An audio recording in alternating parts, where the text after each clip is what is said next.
Battle starts in 5, 4, 3, 2, 1.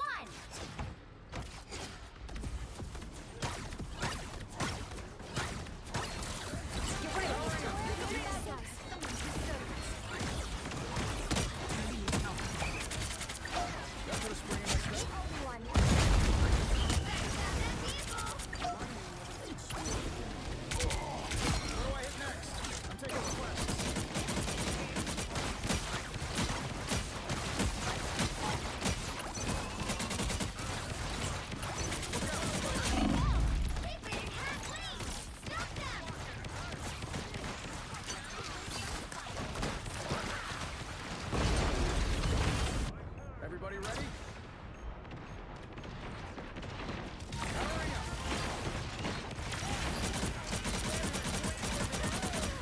Show, feeling good.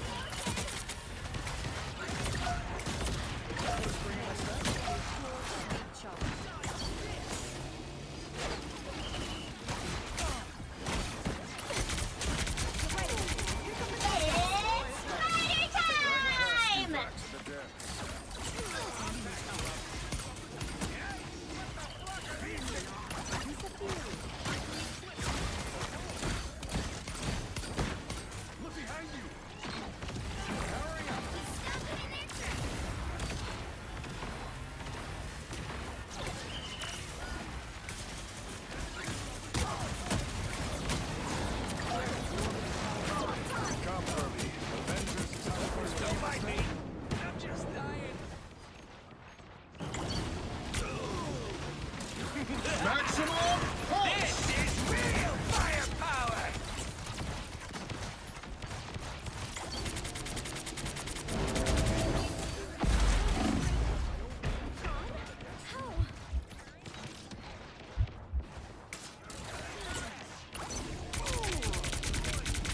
There's another enemies on approach. Supernova!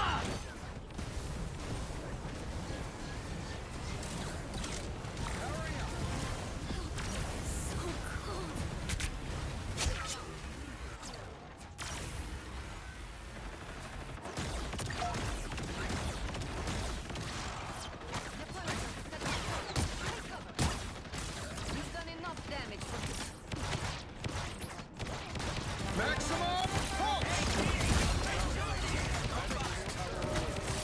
Someone scratch my back!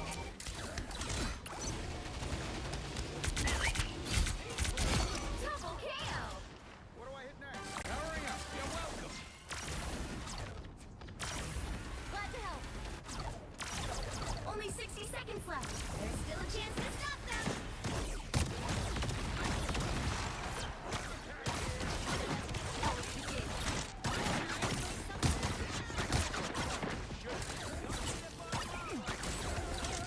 They hit a checkpoint. Now might be a good time to stop them. Remind me never to Hunter's turret is active. Shall we, my mechanical friend?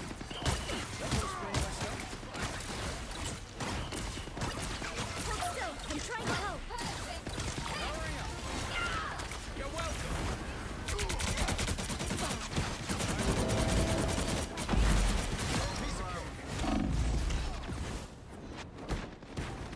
Team player, that's me. Yeah, don't mind me. I'm just... Everybody ready?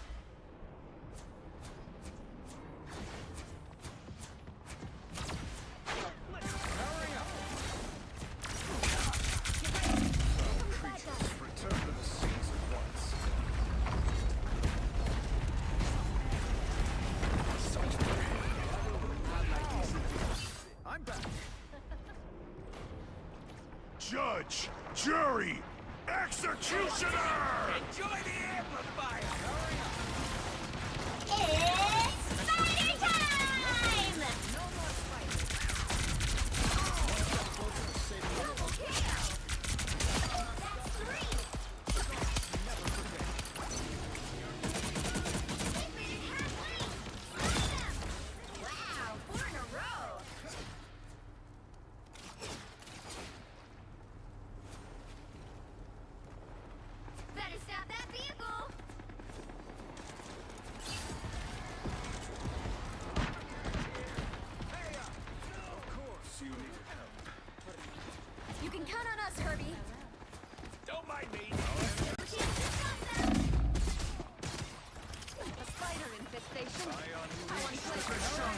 Power!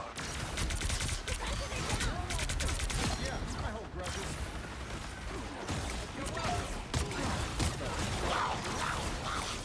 Maximum!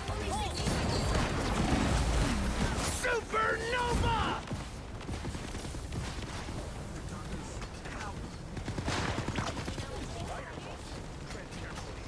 Everybody ready?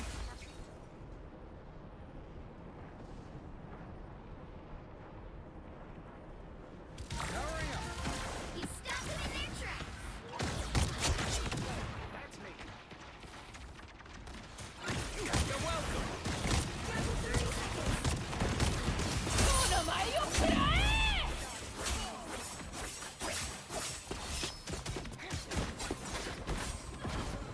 Ow! That fucking hurt! Enemy in front of us. I'm back. The final 10 seconds. The perfect hit. This is win! Against a full-strength Scarlet Witch. Let's keep fighting until we have a winner. They hit checkpoint. Now might be a good time to stop them. I'll patch you up. Ah, that's better.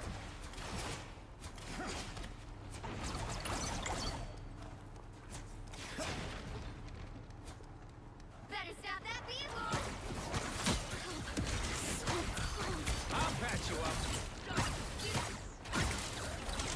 Powering up. Only 60 seconds left. Follow the light.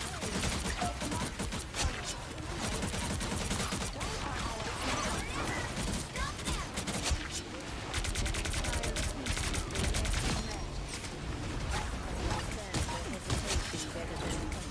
Better stop that vehicle. I'll patch you up.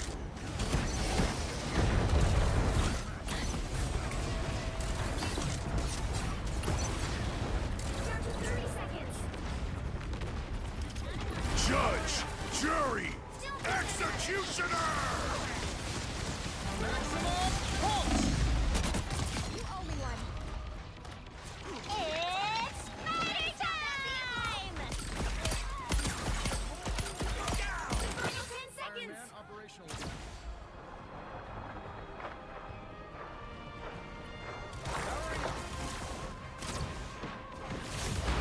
We'll have to keep fighting until we have a winner.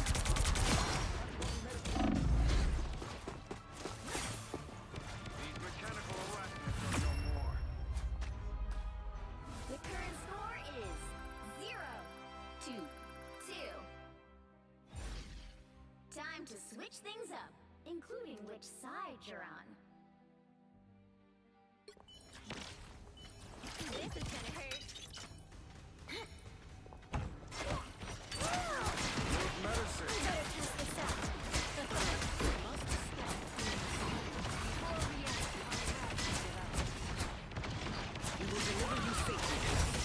Puppet spiders. That's better.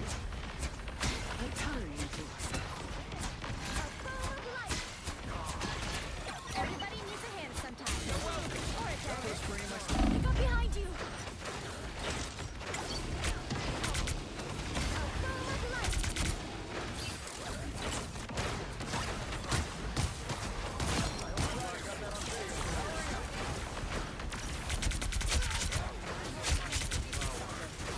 You're welcome.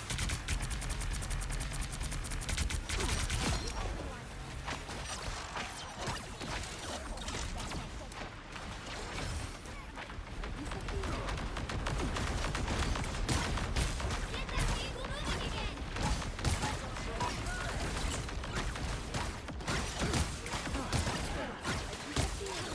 So cold.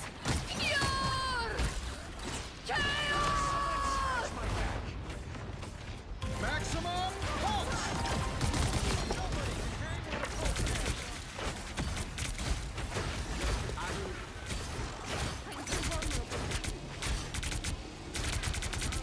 Feel the wrath of the goddess!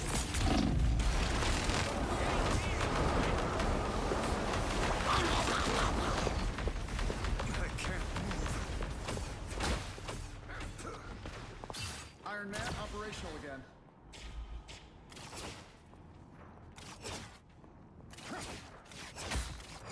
Spider beacon in service.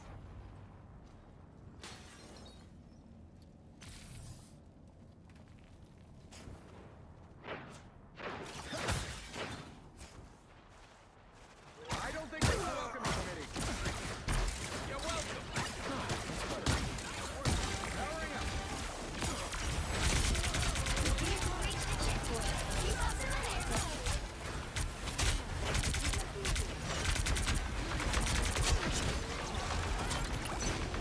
Oh man, I gotta make another beacon.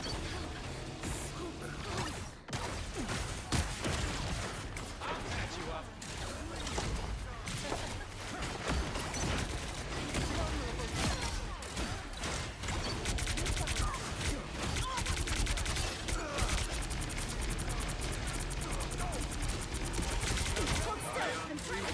By the eye of Agamotto!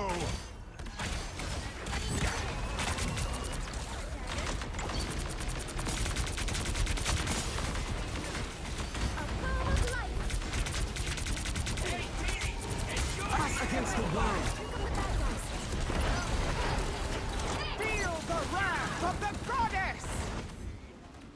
Maximum pulse!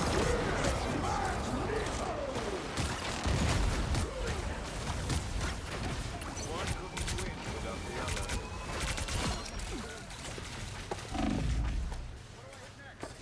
Pure chaos!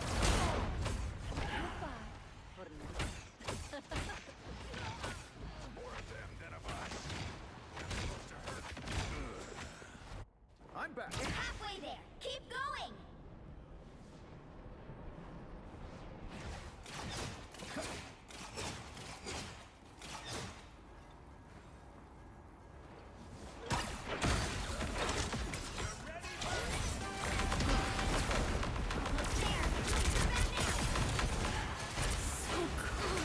Those guys are about to shoot at us.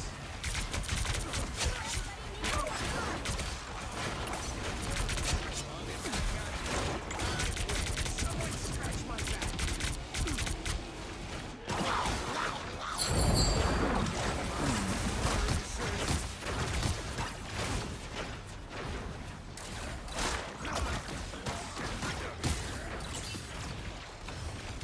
Get that vehicle moving again. You're welcome. That was bringing my...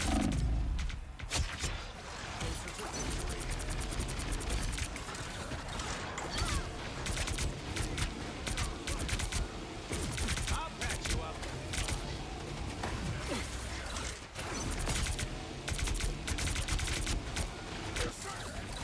Us against the world.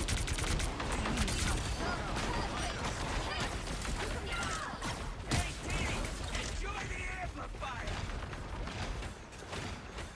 By the eye of Agamotto! Unleash the Vishantis! Maximum pulse!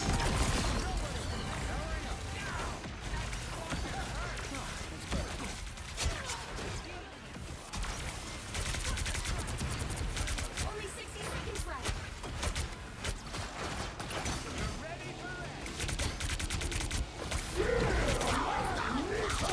Feel the wrath of the goddess!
battle starts in 5, 4, 3, 2, 1.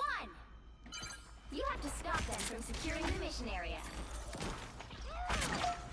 Someone should have stopped doing a long time ago.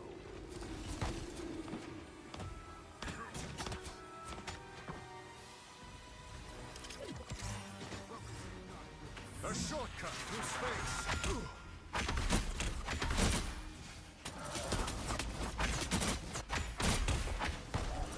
Good medicine. I have made the nest disappear.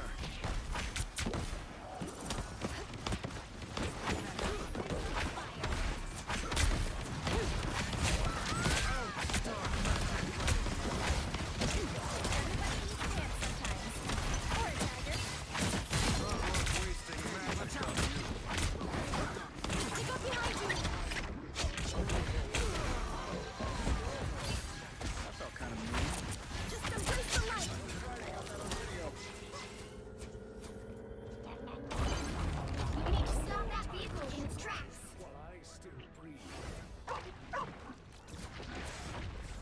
Enemies on approach.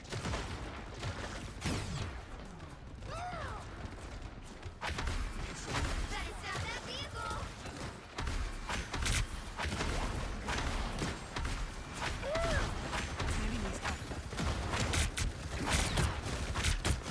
I am strengthened. Or a dagger. Turret's blown. I see you, sniper. Again.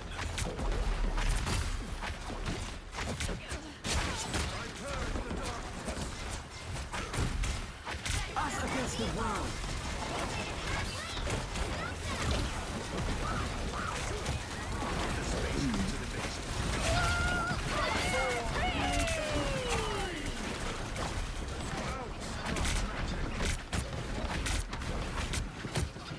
A sniper. How irritating.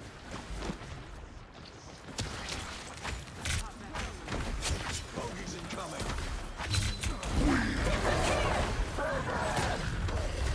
Pulse charge. Fire. Sniper, get the cover.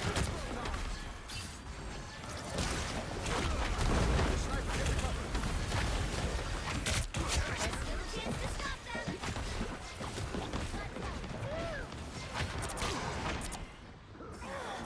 Is that all you got? We're headed to the circle.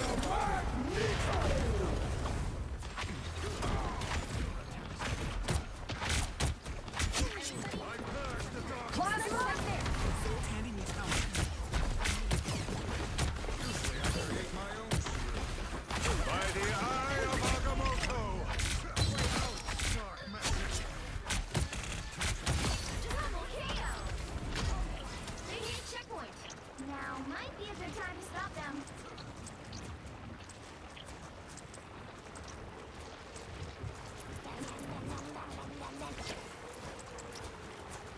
Better stop that vehicle. Here they are now. We're headed beneath the surface. Follow me.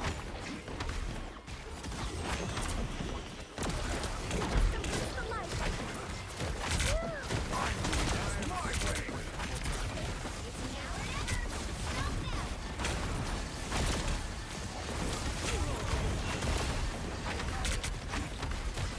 Stop them. A pearl of light.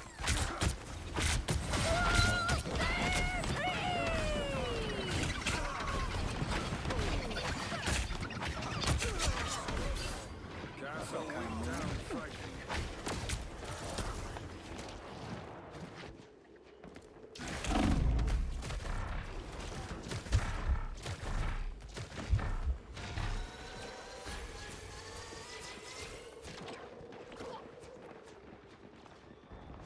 He stopped them in their tracks. Everybody on the fence. Our enemies are near. Usually I create my own shield.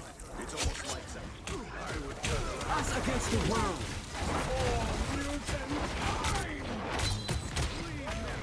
Pulse charge. Fire. Unbroken main flag. Double KO.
what the doctor ordered.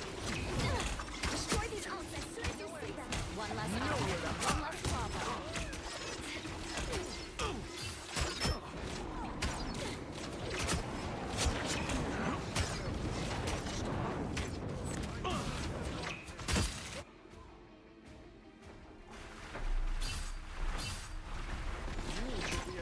Just what the doctor ordered. Enemy's help.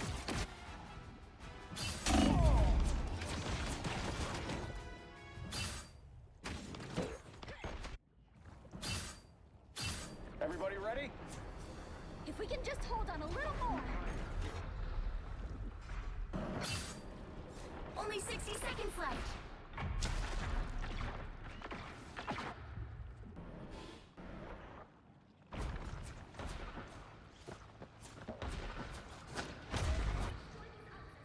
See them.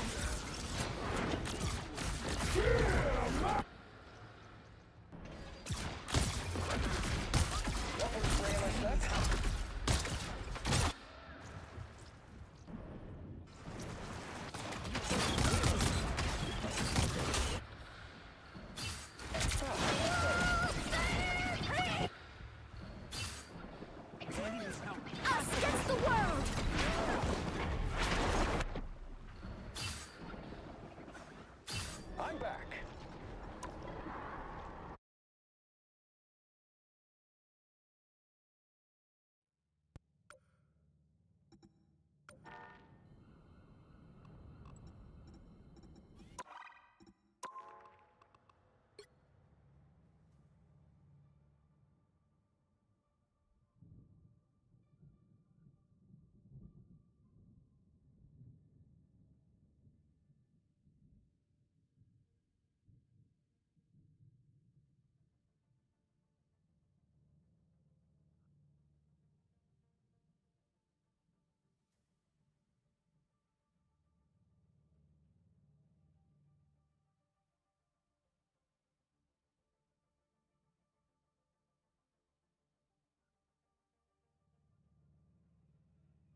FlyQuest so far, but Dark Zero, they managed to get that Bucky. We've talked about this throughout this entire tournament, how strong this Bucky is and how versatile it is in so many of these compositions. Well, they get the Jeff, but they don't get the symbiotic shenanigans because that's the immediate reaction from Dark Zero's end, starting to put a lot of pressure on what this Jeff is going to enable. However, we have seen FlyQuest by both the Captain America as well as that Angela that Spark Chief has been starting to pick on through.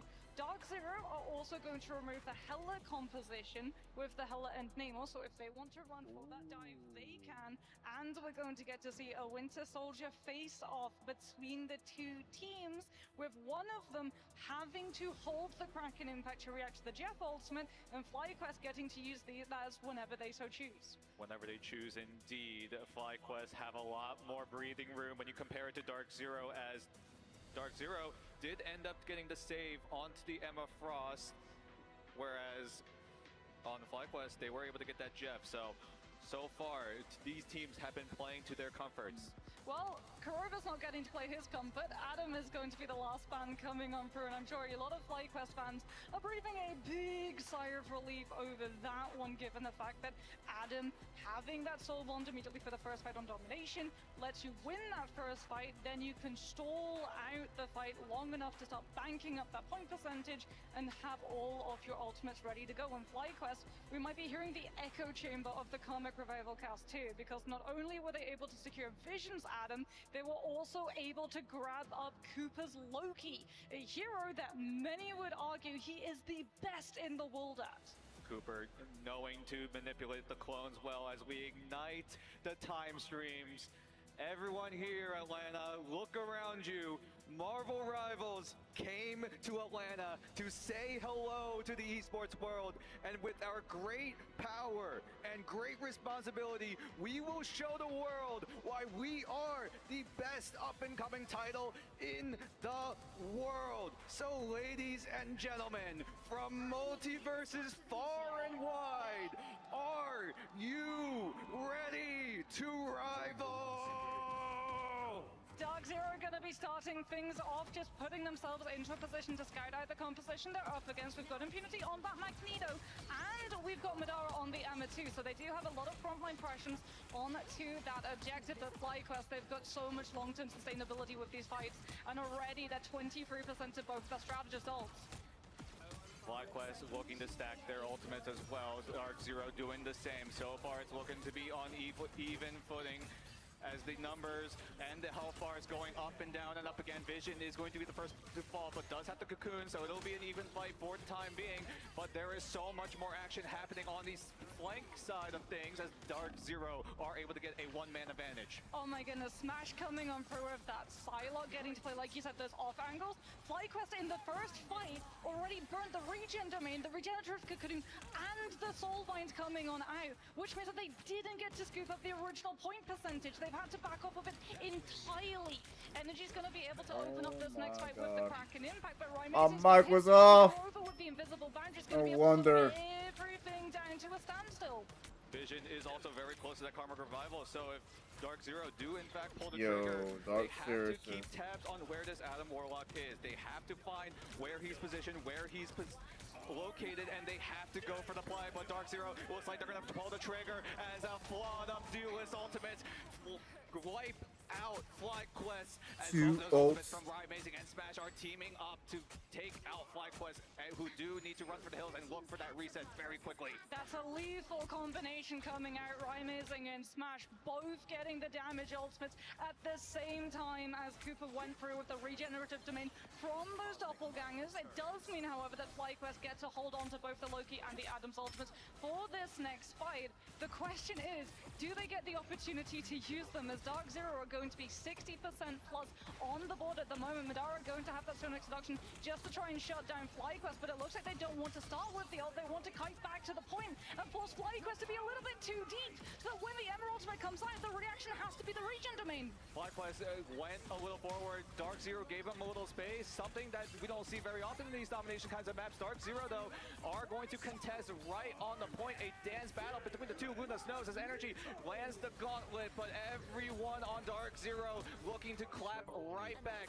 Cooper and the rest of FlyQuest need to find a way, find the method to get themselves into the site, but FlyQuest, they have to stay on the site for the time being as the overtime meter comes into fruition. Vest with the meteor cannot find any value thanks to the invisible boundary.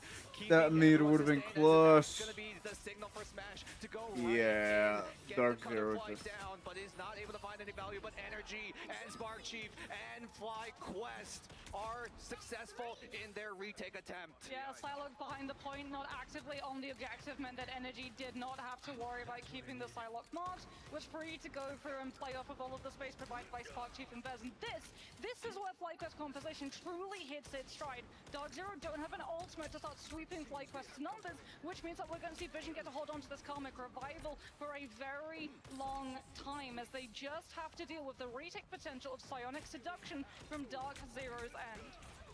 Madara has that Psionic Seduction like you just said, but Vision and Zealous and Energy all still have their ultimates alive and ready to go, as Madara, the only member on Dark Zero with their ultimate, will have to pull the trigger, but FlyQuest are willing to zone away, but they find Energy and Cooper. Dark Zero looking to clap right back despite the disadvantage in ultimates, but Vision is there to keep that fight going, and this party is nowhere near stopping in this Hellfire Gala. Party music's going to be continuing real soon too, because Smash is about to hit that dance with the butterflies. Cooper does still have the God of Mischief to be able to copy onto Vision, but Energy is the one that everyone is going to be looking at from Dark Zero. There's the dance with the butterflies. Regen Domain and Doppelganger is going to be coming on through. We hear Cooper actually go for the copy, and it's not the Adam that he grabs, it's the Luna instead. The sustainability to last Oh forever. my god, Vess. Amazing in impunity with the slam dunk of the velocities, damage boost, clean the slate, and FlyQuest are down all Oh, the players. For Vess. Dark Zero, looked like they were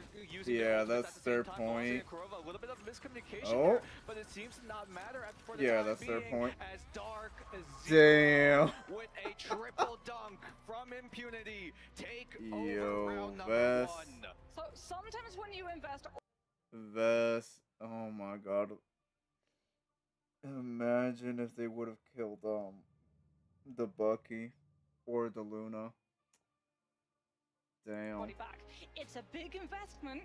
If they hadn't been able to do it, it would have looked really, really rough, and it would then have impacted into this next opening fight for round 2, given the fact that on Domination, Ultimate Charge carries over, and because of that, they don't have all of those ultimates, but what they do still have is Psionic Seduction, when FlyQuest, the only way they're going to be able to absorb that is the Spark Chief's damage. Freedom Charge, which now means that the entirety of the team is forced to position with the Captain America, who can't flank in and play on an off angle, and Dark Zero gets way more space for Amazing and Smash to do whatever they want.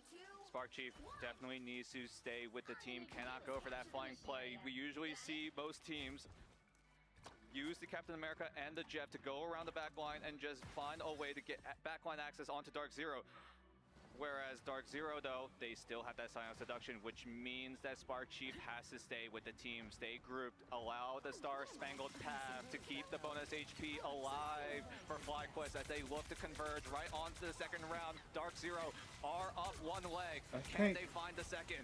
They have to walk into Madara, who's going to be set up with that Psionic Seduction. Spark Chief now manages to bolt the Freedom Charge, which should be the green light for FlyQuest. Captain America's ultimate comes through. Dark Zero utilizing the Psionic Seduction to try and shut down the space as they ignore the Vanguard entirely, rushing onto FlyQuest backline to force Spark Chief to have to peel. However, the picks have come through on FlyQuest, and they were able to take out Velocity on the Invis, and just Okay, that was a nasty. That was a nasty kill. No! Jeff got bubbled. Jeff ult-capped, but he's still in the iframe and doesn't get hit by the aura impact. FlyQuest now looking to take the driver's seat. They are able to seize control thanks to the Jeff ultimate Wow. from the team. As everyone on FlyQuest, they're playing far forward. They're trying to get as much room as possible and give away Dark Zero's chance of coming back from this map. Smash and Rymazing could very well overlap their ultimates the way that we saw on Carousel coming through here. However, I FlyQuest, think they they've got the should. lifelines, they've got the Fate of Both Worlds from Zealous, they've also got I think they Kubrick, should and bait the the start of the runes fight, the regen from domain Loki. and clones are all still going to be active, which means If that they're able to Darkseer bait the can't runes from afford to take this Loki, one first. they They've might got to stagger out some of they those might be able to combo resources. their ult. Rejection is just a bait. Maybe Smash bait trying out to force Luna ult Cooper's here. mind into burning that one so they can get the Then again, they'll be double wasting damage resources. off the field to diminish the dash absorbs. Dash absorb indeed. Smash looking to get spotted, but he's gonna have to 1v1 the opposing duelist that is of energy. But FlyQuest have a lot of their ultimates alive and ready to go. Darkzero also has theirs as well. It's a matter of time of when these duelists decide to pull the trigger. When do they use their ultimates? When does that Cutterfly pop out? When does Energy use the ultimate? But he's gonna get taken down into the side. The flood of red fills the feed, but Vision looks to equalize things with a double Jeff of his own, and Vess, the I think hometown this hero, will find I don't know, man. Vess. blow. Oh my Darkzero god. fall to pieces as FlyQuest extend their lead. Yes. Sparkshift was still up and alive. Man, Vess like not getting a single kill off of that. I'm surprised they won that though, that fight. That's insane.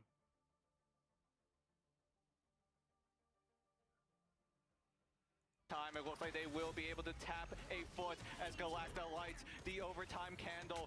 Energy and the rest of FlyQuest need to stave the flood that is of Darkzero, a black hole that Darkzero are trying to create to consume the rest of FlyQuest. But so I think he's gonna ult right after the Luna. Are able to get everyone alive and well, keep that damage up going. Energy. But the hook comes in from Energy, and then the gauntlet, and then the slam, and then gets the reset with the clone as Energy still I think he has should it reset. ready. No. Can he use it? Can he find the value? Will use the clone to get the resets down. Does he find the right Loki clone? Not yet, but he's able to find the other strategist. Energy, keep going. Oh, do it again. No. Do it again, but Smash is able to shut it down. Brilliant Darkzero. carbon crush. Whoa. Huge carbon crush, but FlyQuest still think that this is winnable. Vez comes on through with a strange portal of their own. Darkzero's entire strategy they got it.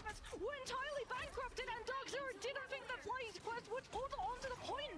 They've been fought and had all of their positions entirely flipped, and FlyQuest are doing it. Down to the butterflies has to come through, but this doesn't count as contesting, so Darkzero have to have impunity on the objective instead. Yeah, they won that. No one is They there to won that control round. the point, and FlyQuest take it away.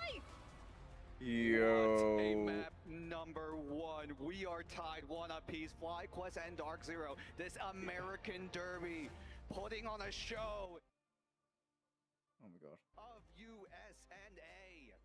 And FlyQuest and Darkzero. We need one more round to That separate these clutch. two in ma- That clutch ult from Energy and the portaling. I forgot who it was. I wasn't paying exactly attention. Maybe it was Vess. That clutch portal and ult from Energy, man.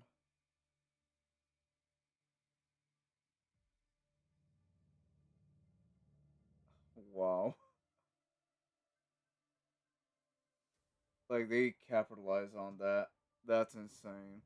He is one of those up-and-coming prodigies of duelists. He just has to prove consistently that he's going to be able to hit those highs. And speaking about hitting highs, Rymazing is going to be starting off in the skies. He's going to be going over to the Ultron to be able to read FlyQuest positions a little bit better, plus put more pressure on Vision on the jet. A little bit of an interesting move from Darkzero, right? Rymazing operating on the Ultron, taking to the skies. A hero that got gutted in this season 4.5. Not much utility, not much Bro. ultimate charge available for Rymazing, but still a hero to be reckoned with. Still has a lot of damage, still has a lot of decent utility, albeit a little less than what was used to be, as Madara kicks things off with that Cyanide Seduction. The regen field already burned I by wonder Cooper, why and Madara Kodo was behind in the CC. this. Can they put FlyQuest in a trance? It looks like they won't be able to, as Zealots open things up with that dance floor. Can they force Velocity into using Lunar Ultra? No! It's going to be a shutdown. Yo, from Impunity. Meteor and Vision. It's Yo, not there to I shut swear, down the Impunity is Aegis just. Shack. Vision's been able to grab two guys. Oh! Whoa, whoa, whoa, whoa, Vess, Vess. Vess with the comeback. Vest has. with the Dark comeback. Zero at least are going to be able to have the Rage of Ultron to open up this first fight. However, Spark Chief with the Man, Captain Vest was America looking a little should be rough able to give the earlier. Freedom Charge for FlyQuest to outlast. An electric sea of blue fills the feed for FlyQuest in that fight. Vest, the hometown hero of Atlanta. Right now, landing they're at the dunk onto advantage two, right now. and then Vision Like stacks you. it up with another, but now FlyQuest have their chance to come back into this entire If they're best of able three to within this pick a map number kill, one. Dark Zero, though, have to they find a way might be able to retake, and get to key that 99. moment will be when will Rymazing use the Rage of Ultron as he gets knocked down for a tiny bit. Yeah, that knockdown from the Tainted Voltage is absolutely brutal. Ultron into retake is not a fun Here we position. go. There's the Kraken in. Yeah, that might have guaranteed the 99% for them. And heals, but the regenerative domain comes through from Cooper, trying to save energy. It's not in time though, and Dark Zero will be able to Yo, shut the that Kraken Jeff impact down. almost but down. they still have to worry about Freedom Charge from Spark Chief, and they still haven't been able to find an in onto the point itself. Dark Zero worried would gain a little bit of space, but it's not a whole lot of moments to work with as Spark Chief finally uses the Freedom Charge, but Smash wants to cancel this parade of FlyQuest jumping in onto the site. But Dark Zero, they have that Madara Psylocke Seduction available You know yet what? again, but I was Vision, proven wrong. he has been an absolute god on that I was Jeff. proven and it's all wrong. gonna come down to him if he's able to swallow They're up in this. any Head member over. of Dark Zero. The big thing about the Jeff ult is also that Plus, it's CC immune, so what we could well see oh is God. the reaction Smash. to Psylocke Seduction with its Jeff to put the pressure onto Dark Zero's players and scoop them all out of the fight so they don't get to follow up on the Emmers. As Vision is just going to be putting the pressure onto Rymazing on the Ultron. Impunity is going to be able to build up the Meteor M to put the shutdown onto Vision's ultimate at least. So Dark Zero do have really good equipment to be able to deal with FlyQuest win conditions. Speaking of which, Oh the my Carbon Crush God. has put so much pressure onto Vez that the regen domain's already been forced. Rage of Ultron comes now from Rymazing. Cooper's going to be able to mirror sustainability with Fate of both worlds. Vez uses the Meteor M to try and absorb it and send it hurtling back onto Dark Zero. And we've got a whole ult dump fight coming through from both of these teams. And that's always going to benefit something like the Winter Soldier with the Kraken Impact. Vision now pops the It's Jeff. Is he able to find the angle? It's going to be a question mark. He actually swallows up the two Vanguards of Dark Zero. And there they go, off to the sidelines, down 60 feet under. As FlyQuest, they retake yet again and are able to get They to got that a portal. 99 mark. But that overtime Someone's meter got a touch. should come into fruition. Come on. And in Impunity, you need to get that portal drawn. Yo. His hands are shaking. He knows that what's at stake as Kurova escorts Dark Zero in, but that invisible boundary gone and it's sent away. Dark Zero, can you get the retake down? FlyQuest, you're looking good right now. Spark Chief has that Freedom Charge available soon. Oh, I think and this is will be able to I pop think it FlyQ is soon gonna win as it's this one. available, but that overtime meter still comes in. Wait. Rymazing has the rage. Can he find the Rage of Ultron? That will be I think the he can. anger issue that Dark Zero get to That get was into a crucial. round win, but Spark Chief is able to cancel That was with crucial the right Freedom there. Charge vest. Baiting the Also Jeff. close to his ultimate as well. Cooper He will moved the use Jeff that all the Godless way Shift. to the It's a back, matter to the of side. lucky copies, but Dark Zero, they have so many numbers coming up. That's going to be the fate of both worlds from Cooper. It's mirrored Oh, though by no, Velocity, no, but come still, on. There's going to be a moment, a window for Impunity to come through with a huge damage boost with Eye of Agamotto. The Jeff ult from Vision though, he's been able to get them off of the point and we're still in overtime. The Strange goes off the map, no setup for Eye of Agamotto. And FlyQuest just have I to think he deal might be with able to the eye. last couple He of might be able to bullets eye. from Zero's end. Here comes Eye of Agamotto. The Oh, pivot I think he's- immediately forwards. He looks to block it, but he's not there in time. No. Exposition was too far away from his backline, but they managed to finally get the pick, and overtime went on for so long. The second Yo. the Dark Zero don't have a player presence, Damn, it that turns out Jeff. FlyQuest take the round. Oh, the That players are Jeff, here. They are man. so ready to play. The Took him out stage is that set. fight. The That was tone crucial. Also set for both of these teams. Both of them already ready to go. Damn. As the MVP goes over to Vest on that Magneto, the hometown hero, putting on a show as he tops the lobby as the best player in Map 1. Oh, we got to see so much amazing micro. We get a little bit more opportunity to be able to talk about it. A player I want to highlight is Energy. This is his first ever international LAN. He's so excited to be here. And we talk about, you know, some of these duelists really looking to see the future stars of the Marvel Rivals esports scene. Energy for me has been an absolute standout. The micro that he was doing, not just when it came to being able to peel the Psylocke pressure, but also when we got to see that Kraken impact fight against all of the Loki doppelgangers coming on through, right? We got some amazing plays where he uses the Kraken impact on the doppelgangers to be able to close off the distance and put more pressure on the backline. And then what he does is so smart. He uses the Trooper's Fist onto the actual Loki himself, so that it immediately limits the I don't know why they played Loki into a Bucky. Incredibly obvious which one is the real one, so he can go from doppelganger to actual Loki. And this is what we love about Marvel Rivals, right? These tiny, minute plays just making all the difference here. It's some plays being bigger than others, but with these tiny adjustments, that's all the difference it makes in the highest level of play as Energy. Yeah, the play that you literally just talked about is showing on the screen at this very moment. Look at Energy. Goes here.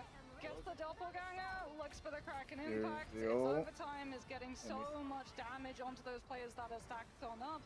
And I mean, Dark Zero, I think they would have had a really good chance of being able to take that first round if they had been able to predict the portal cast from FlyQuest. Like, going for a portal not in an overtime fight, but before the overtime fight, it's a huge risk. We've seen it actually pay off dividends. We've also seen it bankrupt a team's opportunity to come back from the edge in terms of those fights. That's so why it you can be portal. feast or famine, and for FlyQuest, it was an matter absolute what. buffet of positioning that they were able to gain access to, because Dark Zero just had absolutely no idea that they would go onto the objective that quickly. They were posted up so aggressively to catch them as they came through from the chokes with things like the Psylocke to control the angles, that it just spiraled out of control.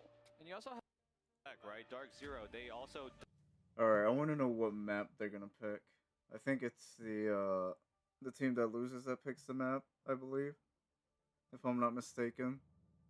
Maybe delving into it a little too much, but just dumping everything into the kitchen sink to try to get control of the site is something that some teams could do, but albeit very, very risky, right? If that falls flat, that gives FlyQuest a huge boost, not only in having a chance to respond, but also in that ultimate economy. But we also got to see why so many of these teams are really stuck for choice when it comes to banning out the Mantis first or banning out the Jeff first. I think definitely on certain maps, the like Jeff Ricoh, being with Jeff 21k. definitely has a higher priority to be removed from players. We got to see, right? Vision, known for being one of, if not the best Jeffs. I think mechanically, probably matched only by Fate. I think Dridra, when it comes to Jeff play, is definitely up there in terms of ultimates. But we do see Vision and Fate, like the mechanics that they have, the damage that he's able to do as well. 21,000 points of damage coming on out from Vision, because we got to see every single... Oh my god, I hate... What's wrong with... Zero's players, and that hindered Amazing's impact on the Ultra when we swapped into round 3.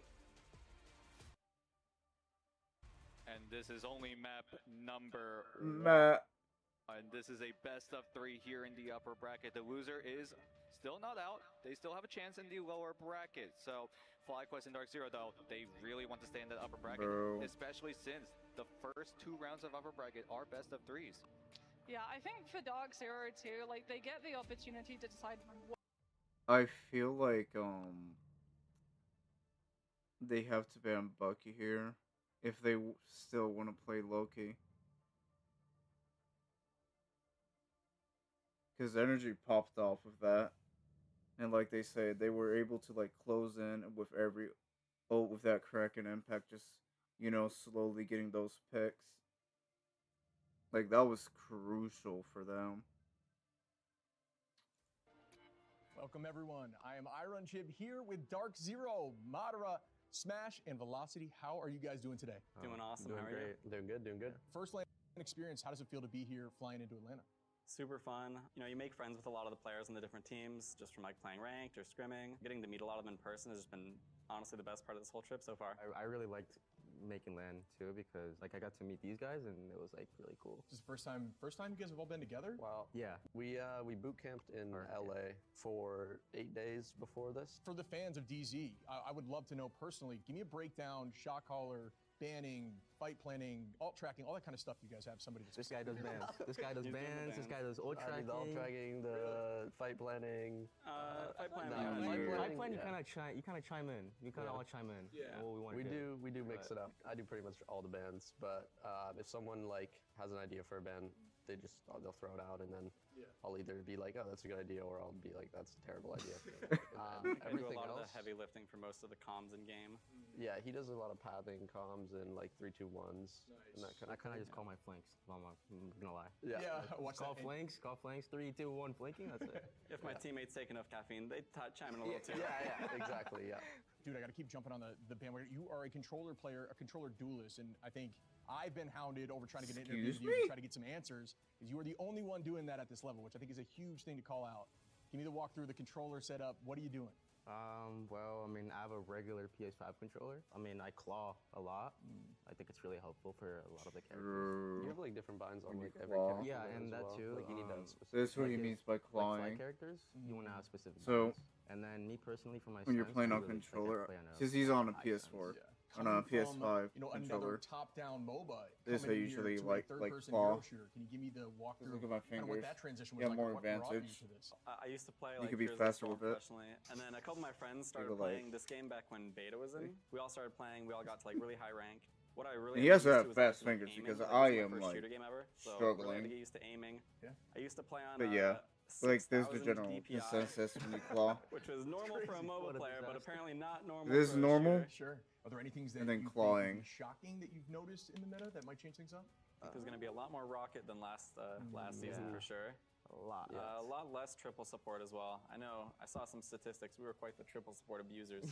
I think we've laid back on that a little bit. At the end of the day, it's just like a mental game. Yeah. It really is.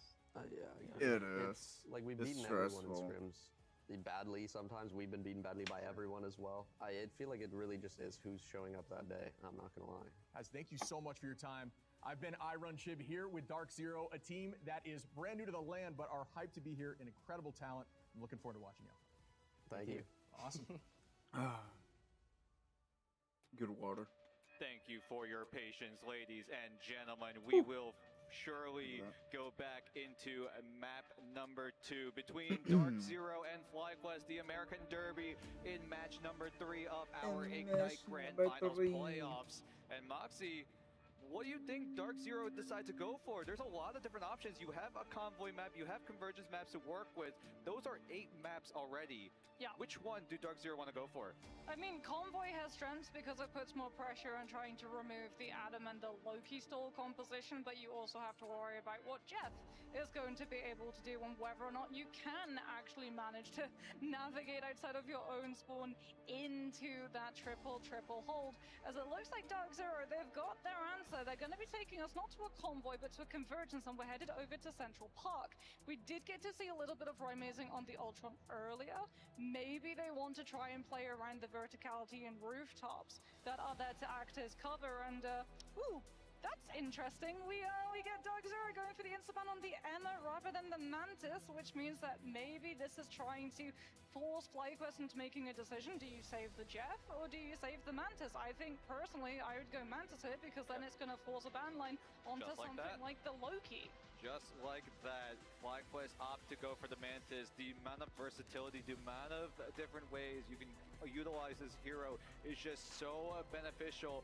But Dark Zero have to find a way to combat that Mantis pick, as Loki and the Venom taken away immediately. Okay, Loki has been removed. I breathe a big sigh. I was like, this next ban has to be Loki, otherwise FlyQuest get the opportunity to save the Loki before Dark Zero get another ban. So they're going to be able to get both the Mantis and the Jeff. They don't get the Venom for the symbiotic shenanigans. And we're going to see Dark Zero also remove the Howler as well. So when we go to the defensive path coming in through from Who are they FlyQuest, gonna they're not protect? just going to be able to play for the pick potential composition and punish Adam. the walk up that Dark Zero have to rotate into, as Adam is going to be the last save from Dark Zero's end, which means that Kurova is going to be a very happy player.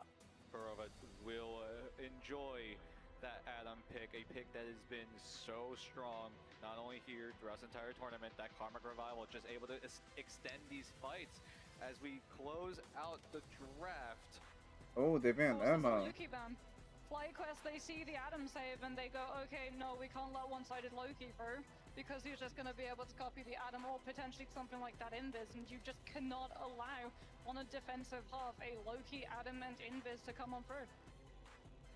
Too many options would allow Darkseer to just take over the entire map, and FlyQuest knew that very, very well, so they're able to neutralize some of these picks, some of these options, especially in this kind of meta right now in Season 4.5, where so many different heroes are so strong, and Darkzero and FlyQuest know that they have to get rid of those before they become an absolute problem.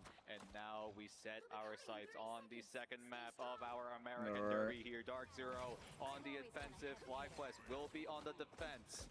How long does it take until FlyQuest find the defense, or do they crumble in defense?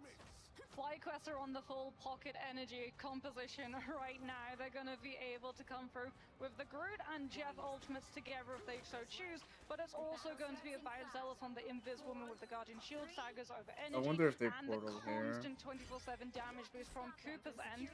As we're going to be seeing Impunity actually roll out on the Strange just for a moment, wanting to utilize that shield on the walk up, as if you keep an eye on the Strange, you're not keeping an eye on the Angela in your back line. On Angela.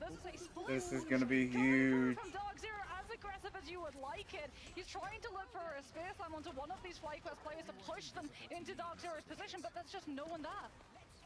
Smash on that Iron Fist is a bit of a surprise pick coming into this entire tournament, but FlyQuest are just going to ruin the party of that pocket pick coming in from Darkzero.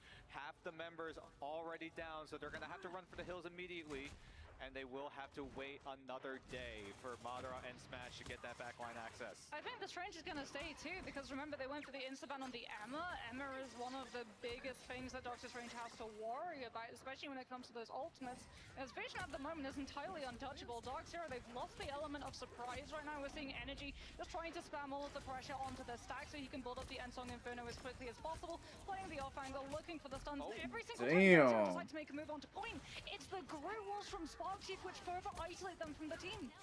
Yeah, the wall just putting it right in between the strategists and the they're Duelist getting and/or Vanguard. Just hard right now. So much utility, so much ways for FlyQuest to extend FlyQ's their just current dominating lead. this first And those point. Groot walls have been absolutely devastating on the side of Darkzero. They need to find a different way. They need to find a way to break through that tree. Can they find a way to exit down? It could be Kurova's ultimate, however, Energy has the answer with the Ensong Inferno already being full. Out comes the Strangling Prison from Sparkchief. FlyQuest getting aggressive with it, catching Darkzero on the rotation over for a main, and off of the back of that, it's a fast fight, at least for Darkzero. One ultimate down on the end of FlyQuest, but they have such a stranglehold of all of the space right now.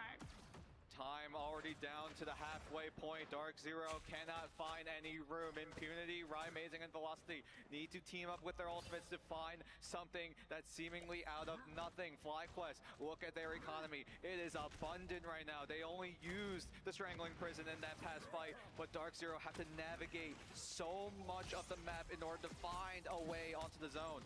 Smash is going to go over to the Baki, Ry-Mazing the Adam. They're just going to play aggressive with that Soulbind to answer all of the ultimates that FlyQuest have available to them, as well as Impunity looking for those walls. Smash is able to find a hook target. Matter on the Emma wanting to punish the rush down. There's the Soulbind, like you said, and that's going to be the immediate green light for the Ensong Inferno to land its mock. Invis Velocity defense tries to shut it down. The Groot wall is good though, and because they use the Meteor and they don't have it to stop the Jeff ultimate now, this could be the moment for Kurova taking both of the Vanguards off the map. Both Vanguards gone. The front line eviscerates before their eyes, but Vision looks to do the save. One Vanguard, one Duelist off of the map, but Ry-Mazing switches over to the Adam Warlock, is able to find the resurrection in time. Vest will not waste that Doctor Strange portal, will not wait, and he will just allow FlyQuest to contest this for a little bit longer.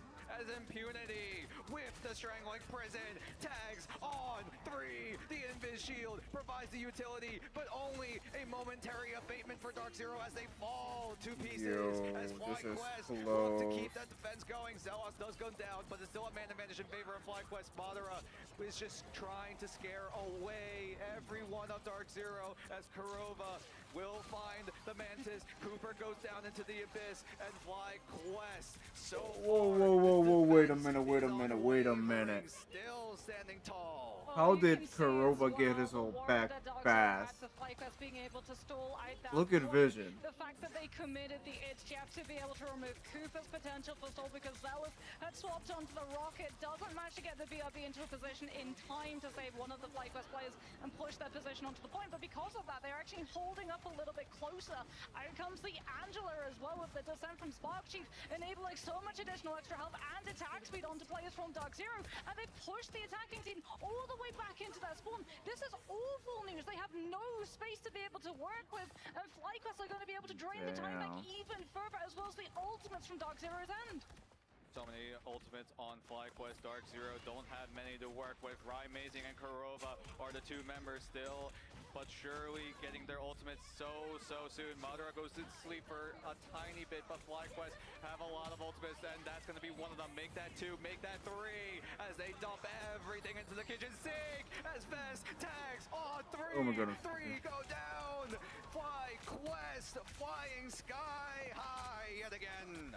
FlyQuest is just going to be able to hold on to the space. Dark Zero, If they still have something ult. like that stone extraction just to be able to walk forward, but that means that FlyQuest can either disengage it or try and slow down the momentum push with Vision's ultimate. And Dark Zero, they know they can't just walk through from main. They've got to wrap all the way around the castle and try and put the objective between themselves and FlyQuest to act as a little bit more natural cover, but that just means that Vez gets to hold around a corner and cleave into approaching players. Velocities onto the Cloak and Dagger, looking for the terror cape so they have the accuracy and vulnerability to push some of these damages through without an ultimate to help them.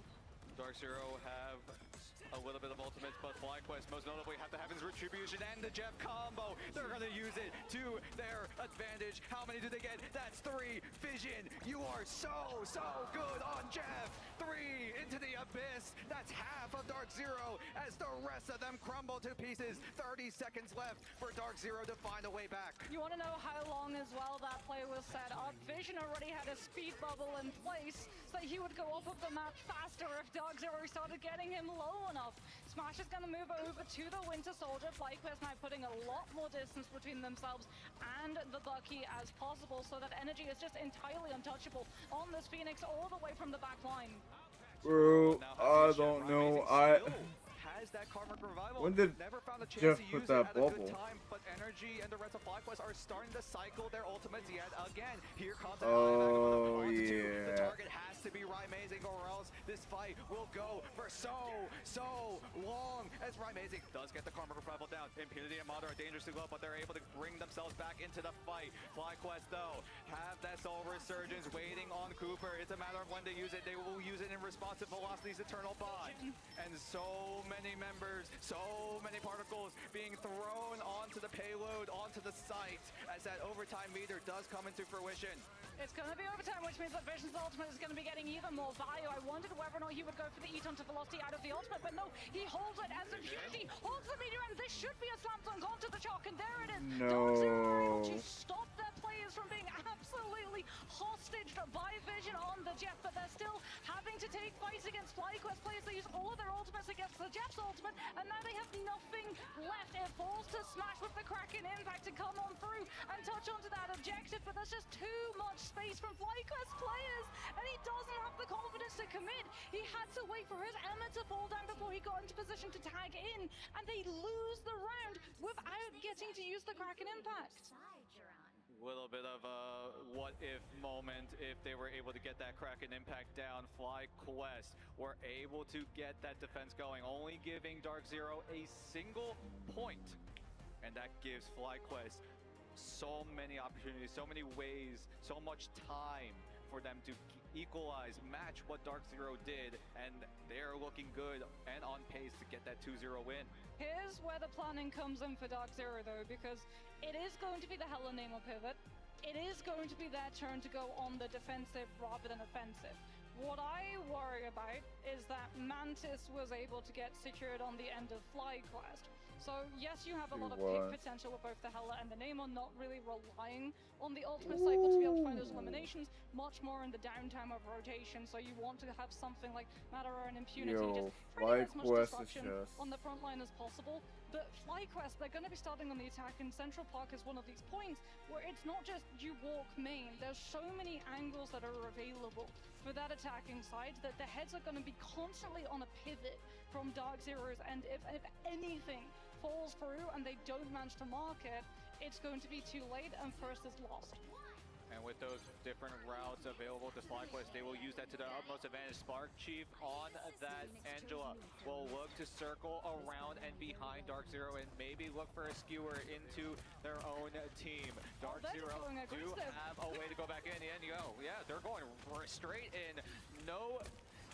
No way for FlyQuest to try to find that opportunity. Dark Zero also have to respect the space that FlyQuest are forcibly giving to themselves, as Amazing does get chunked down and has to reposition elsewhere. I mean, they've lost the pre-developed angle from both the Hela and the Namor, with FlyQuest playing that aggressively forward with the Guardian Shield and the Mantis damage boost to stop Dark Zero from holding their positions into it. And off of the back of that, Spark Chief is absolutely unstoppable. He's entirely isolating parts of the backline so that when FlyQuest decide to get aggressive on the front line, there's no heals necessary to be able to sustain into it. Right, Amazing, like you said, goes over to the Strange, looks to port one through. Kurova is going to have an invisible boundary for Dark Zero to be able to contest into, and it's going to be Cast 9, but that means that FlyQuest just have to wait for the next 8 seconds. Ooh, they're going to be able to find the elimination.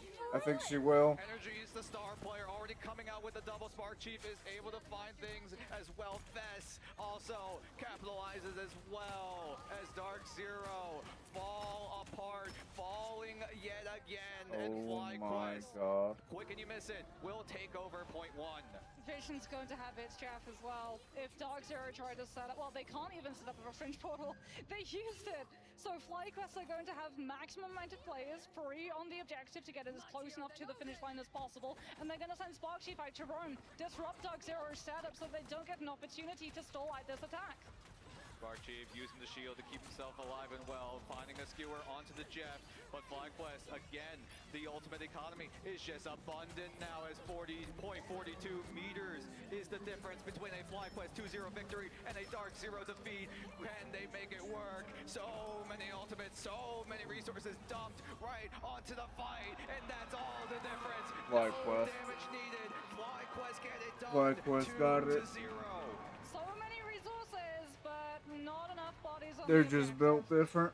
And that is going to be one of the fastest Central Park pushes we have ever seen. That was insane. What a play coming through from FlyQuest, a team which I am sure many have touted to be getting all the way through to Grand Finals. And when they have performances like that, you really cannot doubt this team. They truly are superstars. They have been on fire, the meta favoring them as well. So many of these picks being used in their favor. Props to Energy as well, just clicking Energy was just away from the likes on Dark Zero. Yeah, on the Phoenix, a hero that did not show themselves in this mostly in this entire group stage. Not many picks have been used because that Beyblade tech being able to animation cancel in melee with the flight. Well, that's also one of the reasons why Ensong Inferno was brought up. Oh my god. There it goes. Add.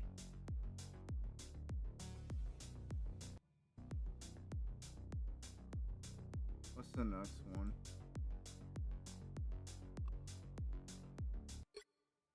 Oh my god.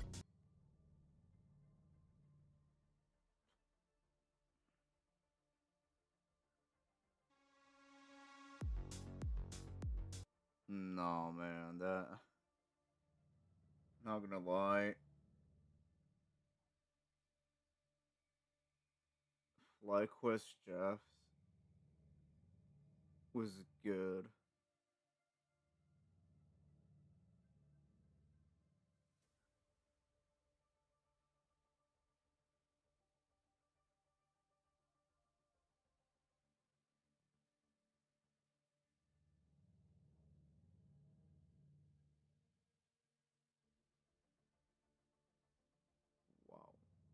Yo, this is lagging. Gets jumped, gets caught out. The other one can back him up. Yep. But in that case, everyone on the FlyQuest, they knew that that's all they had to do. If they're able to neutralize one threat, take care of the other, they can just go straight on through. And I mean, that's again where the Phoenix gets to come in, right? Because you can just go for your verticality. You can start from the low ground with your entire team core stack, and then once you decide to make your move, you can push out. Well, of course they pushed the Hela out, who was all the way at the top of Power Pad, and then they had to deal with the Namor, who tried to drop the Monster spawns and guard the angle, but there was the Guardian Shield stagger, so it went to a 2 versus 1. And now the American Derby concludes, but not until we get a on-stage interview. Tetcher, Oh my who God. you got with you this time? I just saw Boxy, I a am here Hela with Energy cosplayer. after an incredible matchup. Not just this, but this is your first international event for Marvel Rivals. How are you feeling after this first on-stage game? No, wait, no, we've got a... Yeah, I'm feeling pretty good. It was pretty easy, I'm not gonna lie. But yeah, it was really good for our first game on stage. You came out of your group in first Yo. as well, so you're already not just continuing with a 2-0, you're also able to continue with a solid undefeated group stage as What well. is that? Is that momentum going to continue as you make Yeah, your bro. way through the rest of the bracket? What up, bro? Yeah, right now we're looking at VP. You know, they're the other undefeated group. They won their game today. So just hoping to meet them in the semis, I think it is. So Okay. So you had a little bit of a slower start on that first map. You did see Dark Zero taking off them. What went wrong for you? I think we just had to adapt to what they were playing. So Spar Chief on cap, he was marking their Psylocke first round, which kind of just made it impossible for us to walk up. He adapted, he started going backline, it was easier for us, and I can mark Psylocke because I was on good character for it. That's really it. So you've got True. a lot of local support here, it seems. And do you feel that's making you play better, or are you just like getting a little nervous here? No, it's definitely making me play better. I love the support. So your next matchup, I believe, in that further in the bracket, you, like you said, we might have VP, but you've also got teams like Citadel and Chopperback, which is our last quarterfinals game for the day. Who are you looking forward to playing throughout the rest of this bracket? Definitely VP in the semis. Sorry, Citadel next. That's what I'm thinking. But Chopperback's definitely not a team to underestimate. They're a pretty good team. And last question, like we said, you've got a little bit of local support here, but also you've got to have support all around the world watching you after your incredible performance, not just here, not just in the group stage, but in your Ignite stage to get here as well. What do you have to say to all the fans out there? Just thank you guys. Thank you for supporting FlyQuest. Sorry. Thank you for supporting FlyQuest, you know. We're really proud of what we're doing. It's doing good. Thank you very much. It was a pleasure to have you here. And let's head back over to the analysis desk to break down the American Derby. What's going on, guys, and welcome back to the desk. I gotta say, it's so cool to see what was an interview with FlyQuest. In the seed stage, they had number 1, Dog Matsy, right? They're trying to qualify for mid-season finals. Energy feeling pumped up. They were going in great, and then obviously things didn't work out for them to get to mid-season. Absolutely crushed, right? They have matured as players so much in just the course of a couple months. So much, in fact, they went flawless there in the group stage earlier a couple days ago, and they're like, hey, we're not thinking much of it, right? We still have so much more to do. Job's not even close to finish. That shows signs of maturity, Dog. Yeah, absolutely. This team is constantly getting better, and it's because of recent pickups. They picked up Legit RC, the new head coach of Teams FlyQuest. Taking a look at the highlights, Cozy, FlyQuest is phenomenal. This team has been playing so well throughout the tournament. Dark Zero, you know, they're kind of on the coming up and up, but FlyQuest has been there. They were the number 1 seed for a reason, and this is exactly why. They just kind of dominated on the second map, but map number 1, it was a bit closer than we could expect. Oh, absolutely. You know, they really managed to go into their own into the first map there on domination. Like, you tell that they were hungry for it. That's why it went to that 2-1 That scoreline there. focus. They were really trying to give it their all. That's the kind of again, focus to I the want when I'm Coca-Cola playing side of Bucky, things there, bro. but obviously, after some jitters on that first one, things got a little bit shaky. Yeah, you know, you saw a little bit of those land jitters, right? And just kind of getting used to everything, and then now, bam, they go right from there, and it was the FlyQuest we, you know, come to know and expect. Gotta give flowers here to some of these players because we've been tiptoeing around, okay, they're kind of the best. Who's the best? Hey, listen, Vest for me is the Vanguard player. That man makes the biggest difference at the position there for the team, across the team.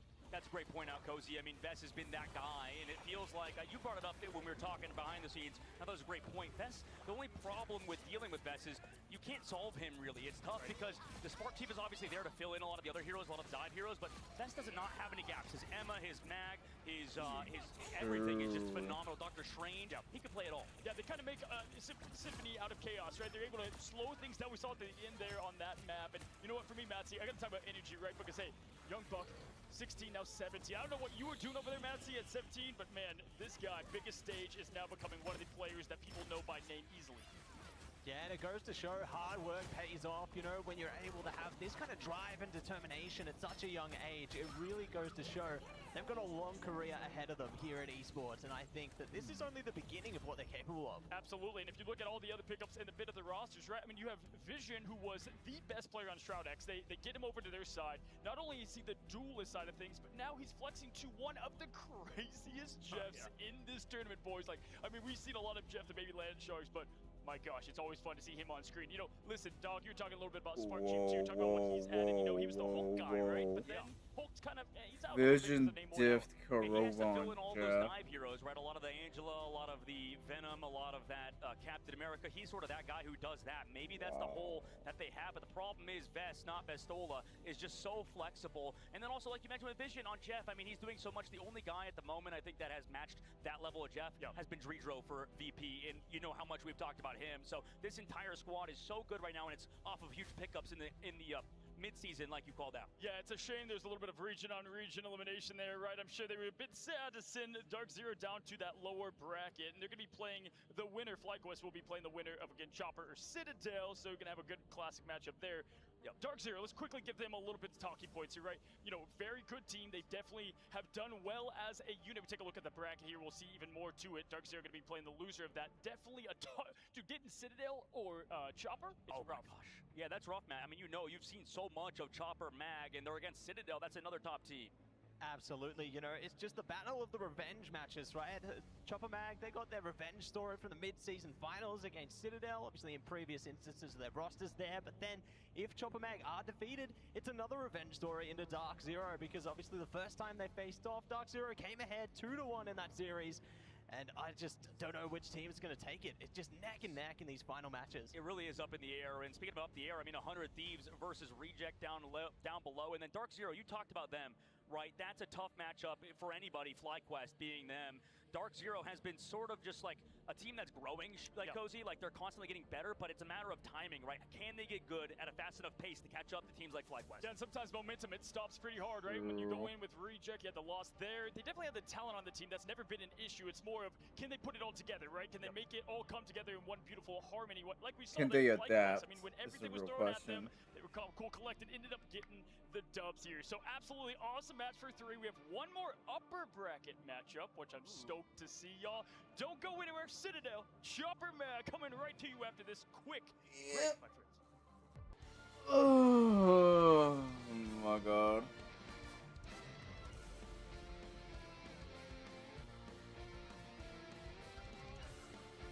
Man, I want that.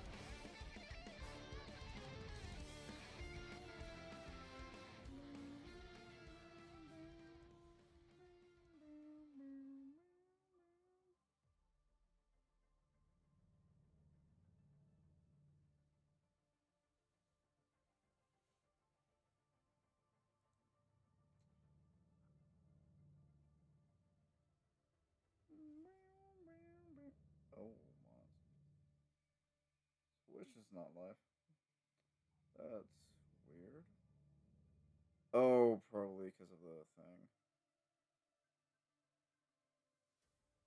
Let me check that. It's gonna say, yeah, I had a feeling. This is my YouTube live at least. Jesus.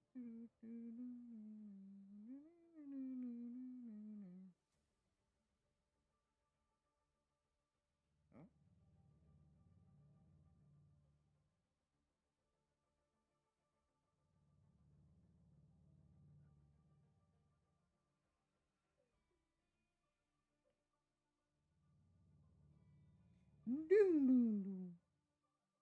Oh, I see why it's discharged, because I always take it off and then I don't click on the power button for these little suckers.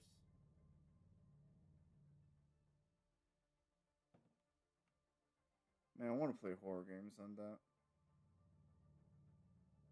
Feels like a lot of fun. Oh, no, you gotta wait. Wait, whoa. I don't know how you gonna wait. At 3. Ow. It's like a 9 minutes, give or take. I just.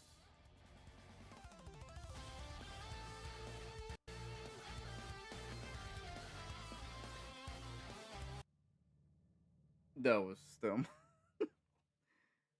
Oh. This one.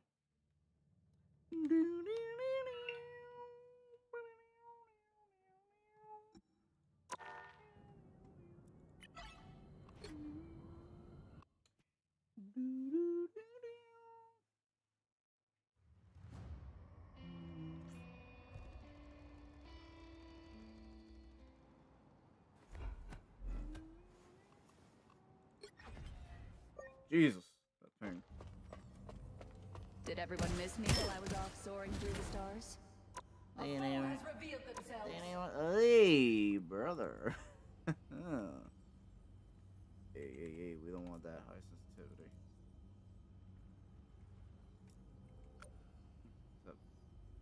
Cosmic flame! There we go. And I was holding back. I was over that. Double KO! That's 3! That's 3. That's 4. That's horizontal.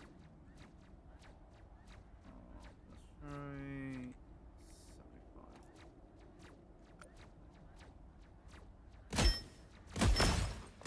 That's all it took? Really? Double KO! Turning up that heat. That's 3! Don't have you there.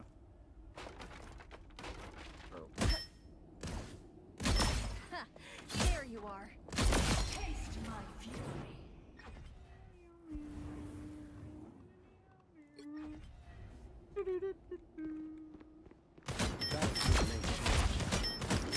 Double KO! Nothing personal.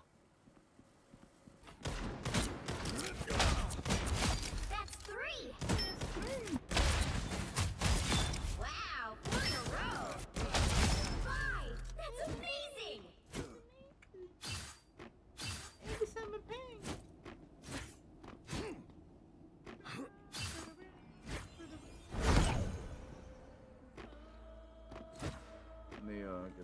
Armed and dangerous!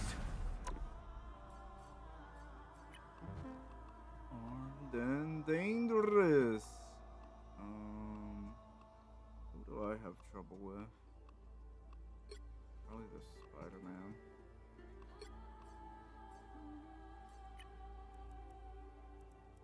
I think 40 meters, give or take.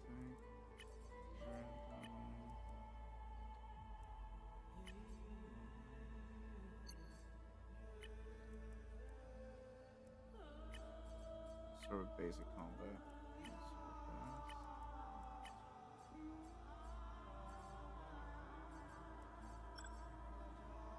No health restore. 'Cause I'll be cheating. You'll be cheating. 5, 4, 3, 2, 1! Incoming!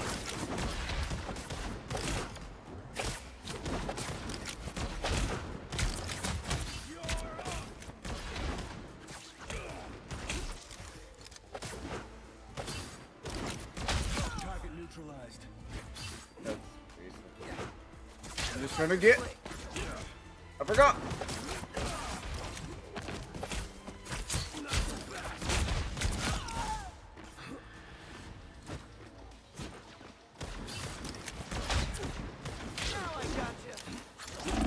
Oh.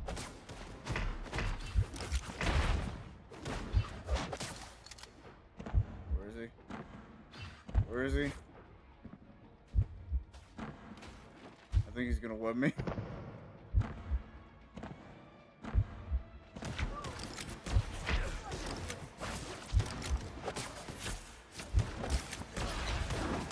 Incoming!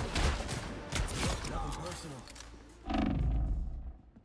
I would have thought that was his name. One of these. Give me a second.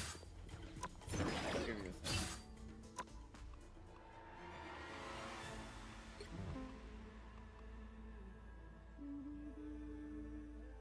Where's Bucky? There he is. Alright. So it seems that it's both. Let's try 1.90 and then for vertical.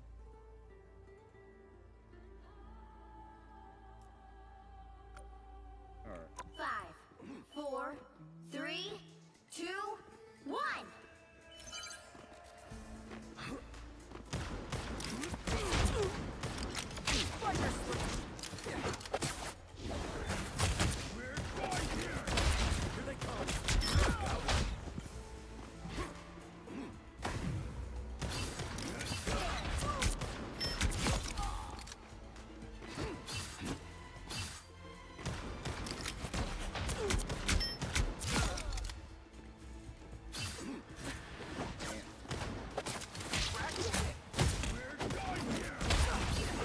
Armed and dangerous. No mercy. Again. Ooh. Got one. Again. No, that's straight up. Again.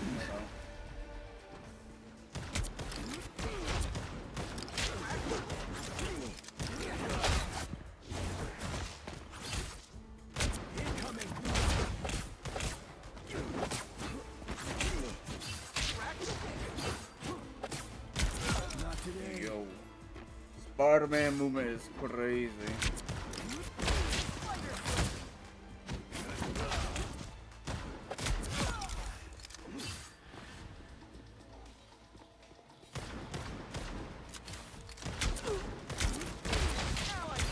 One down. One down.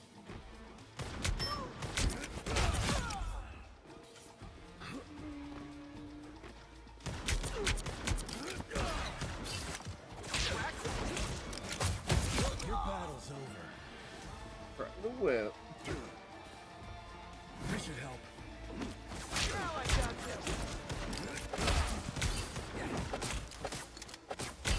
Nothing personal.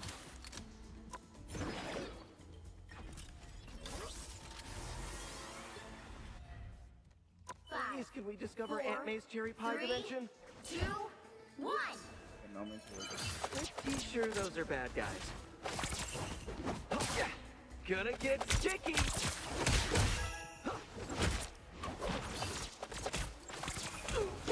I hope the next version of me I meet is nicer. Now I got you! Round and pound!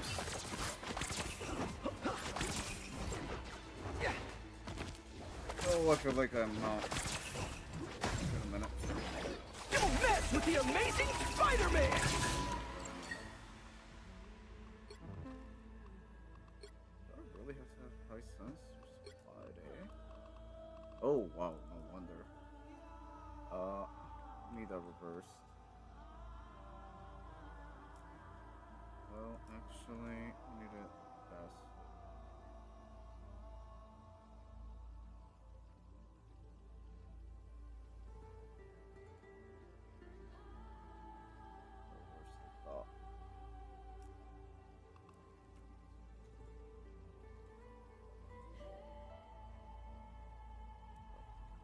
Barely see my screen. What time is it? 3:30. 5, 4, 3, Better than Aunt May's 2, chicken soup. 1. Watch out, they're headed our way!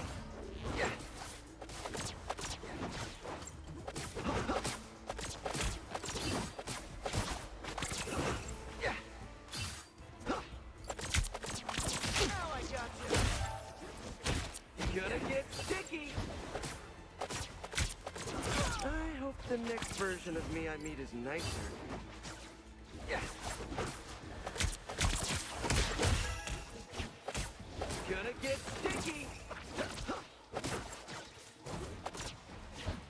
Yeah.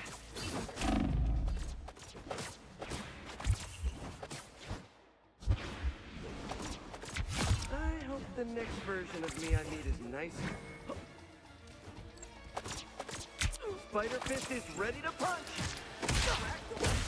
Yeah. Fight for the good guys next time. Pretty sure those are bad guys. Oh.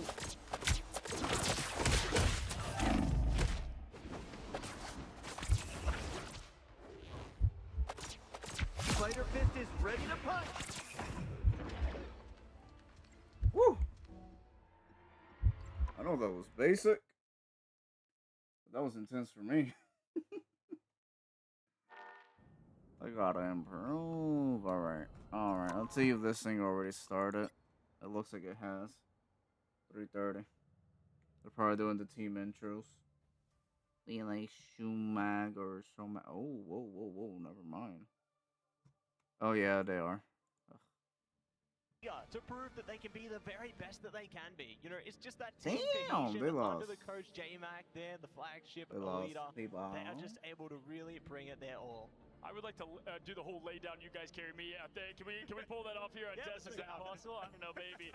Listen, y'all. On the other side of things, I don't want to say it's the same story as 100 Thieves, where it's like this team that came in with great expectation, right? They're making tier lists on social media. They're ranking the players. There's a lot of heat. People look at them sometimes in a villainous role, right? Which you love. Citadel Gaming, the Fortress Esport here, and I mean, perfect name with how stacked they are at the roster. Yeah, Alex and Ken in the back line of those strategist roles. Again, a duo of strategists that is obscene, very, very strong. Talk about combos of different roles, and these two together are very dominant, always making it very difficult to be dove on. And speaking of diving on, Paulie in the front line. Are you kidding me? One of the very, very best dives Vanguards in the game. Yeah, honestly, it's been between, it's like Paulie Best, it's like I keep hearing the same two names when it comes to the Vanguard player, but hey, don't sleep on Enzo, fellas. Oh, of course not, yeah. This is probably the most like pure Doctor Strange player right up there in this entire thing, right, Matt? Absolutely. You know, it's just key to have that kind of a player with such flexibility into that hero there, because they can make those high impact plays when they count. They can keep their That's team funny in to those me. fights and shut their enemies out as soon as possible. Yeah. And they're on a controller. He's on controller, which is crazy.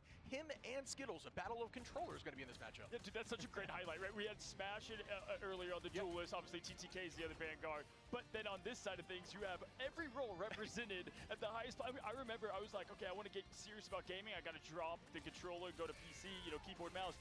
What am I doing? I mean, we're getting plenty of representation here, boys, as we look at the journey for the group stage of kind of, a little bit of the struggles, if you will. I wish I know how to play a controller, bro. They have, done well in scrims, if you will, and sometimes it just takes. If I knew how to play a the controller, nerves and the expectations of the team. But again, yes, Melio and Tanuki. If these guys if they play at the level we know they can, it's gonna be lights out. Yeah. Yeah, it's gonna be lights out. A game I over love. there. They definitely have a big job to do if you're on the side of Chop. I love the staggering that Jeff does. Prior to the grand finals here, have Wasting been that scrimming few against each seconds other, valuable. being at home. They've been testing each other time and time again, so they know each other quite well leading into this tournament. Yeah, one common familiarity, there's one common thing you see here, right, Shib? What is it with Citadel? Well, Citadel, unfortunately, right now in this tournament, have lost a map in every single game, which is something that I'm sure Oh my god. they're going to want to change up on. It's just Atlantic the got a momentum push. shift, right? We talk about how important that is in map, but in general in this tournament, you got to shake that off. You've got to learn as a team They're to so find a way serious. through some of these more difficult matchups. Yeah, absolutely. And we continue to talk about the backline there, the strategy, the Man, heartbeat of the team. I wish because I had my King, Alex, glasses. some of the most consistent amongst what you see here in all of Rivals and the top level of play. So again, they have the key to the success. The talent is there. I'm just pumped because you have the veterans versus it's David versus Goliath in some ways. It's a compliment to Chopper Mag for getting here, but the matchup to watch for me personally, Bopo, Melio. What about you, Ship? Yeah, it's got to be Bobo Melio. Bobo took me by surprise. Always knew he was a strong player, but I never really got to see the potential on Nova because they did struggle there in the mid-season. But now he's here on this team, and this team is storied. You talk about talent all the time. For some reason, I saw the same thing with Envy. The teams that seem like they have the most confidence and have the most talent, they just get in these weird mojos where they can't seem to find wins, and that's something that they need to change. But yeah, Bobo and Melio both, without a doubt, insane talent. You're right. It's all about the vibes, right? Like just going in there, who shows up the best that day. We've seen that with Dark Zero in games where, you know, they maybe struggled a little bit in scrims and then they did fine out there in the results. Chopper Mag doing the exact same thing, folks. And you know what? Tetcher got to sit down with Chopper Mag, Bobo, and friends. So let's go to check in. And I just want the game to start. Hey rivals, welcome to DreamHack Atlanta here for the Marvel DreamHack Rivals Atlanta, Global fix your Pride Wi-Fi. Event. Today I'm going to be catching up with Chopper Mag, our sole OCE representative here. But Man, a I don't know little who bit your of producers a are, guest but here like from y'all gotta Nova in the y'all gotta mid-season. fire We them. also have Bobo, who has joined the team recently. I want to start with the simplest question: how did this team come Gotta drink to be? water. So Stay fresh. in the hydrated. mid-seasons, we were here as well. About half of us were here as Ground Zero. I wonder if my me, mic Dwep, is- and Zin. We Okay. talked about who we want to get. First, we got Skittles. Was like one of the first people we got. You were on Kanga before, right? Kanga before this. Yeah. So we picked him up for support, and then we were looking around for other people. And one day, randomly, I asked Bobo, "Want to come join our team?" He was like, "Sure." And he also brought his teammate from Nova as well, Salvation. We got Fidel from America, and it's been good. How would you describe the general identity of your team if you had to put a descriptor on it? Passion, maybe. We put a lot of like energy when we like are fully trying. Yeah. Like you'll hear a lot of people like screaming, mainly Dwep. Yeah. He gets really loud. Our tanks are quite passionate, and they like slam their desk. And, yeah. Dwep got told off a lot for slamming desks. at Mid-season final, when he's like banging the desk. And Zen on game day gets very hyped. He's like hyping everyone up like backstage, like, "Come on, we got this." We just came out of what was essentially a triple strategist meta for a lot of teams, while some leaned away from it a running bit. hot. Where do you feel like this 4.5 meta Oh, is yeah. landing, at least before the game starts?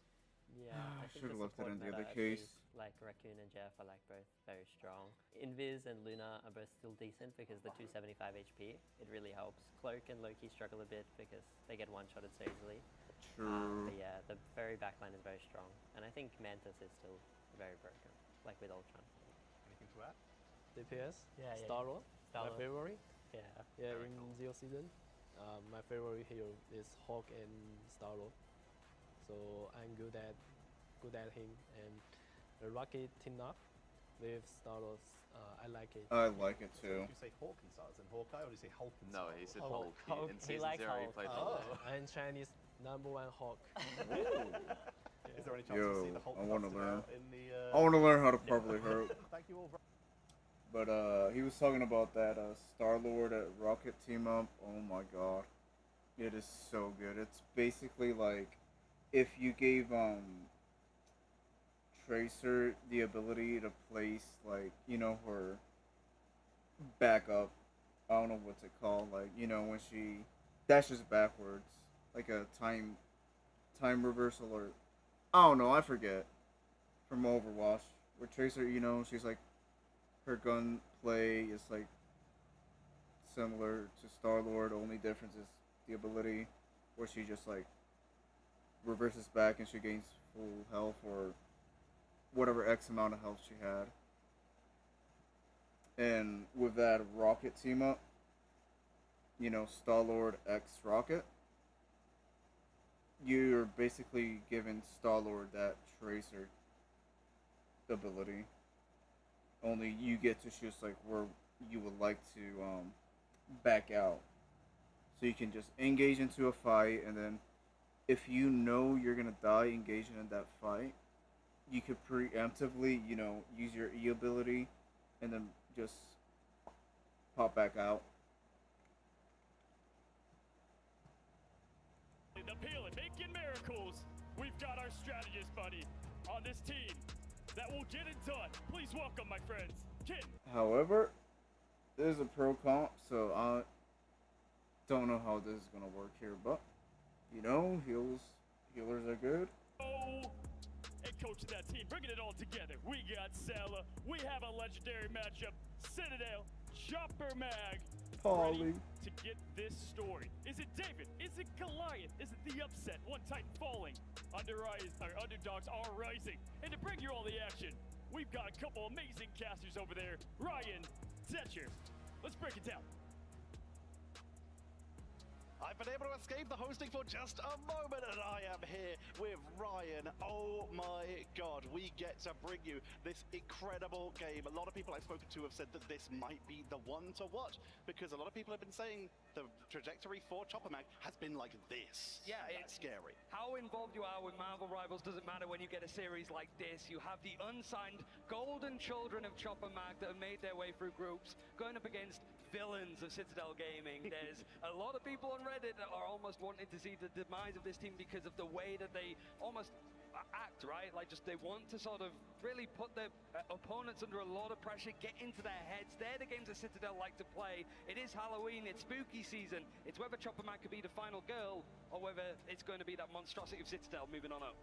Citadel Gaming had an incredible run at the mid-season finals, making their way all the way up to 4th place before being taken down by the current world champions Na'Vi, at the time Rad Esports. Before heading into stage 2, Melio moved over from that Citadel roster, from that Na'Vi roster, sorry, onto Citadel. So quite the mix-up, quite the get for them here. And now they're going to try and see if Melio can have a repeat performance. But Chopper Mag, made up of mostly Ground Zero, who had an insane run through the mid-season. Didn't get as high as Citadel there, but that Ground Zero roster, a big chunk of it is still here with some incredible gets. We've already mentioned it. Bobo, the incredible pull in here of actually being able to bring in Skittles from Kanga Esports on that strategist role has given them so much in terms of ult tracking.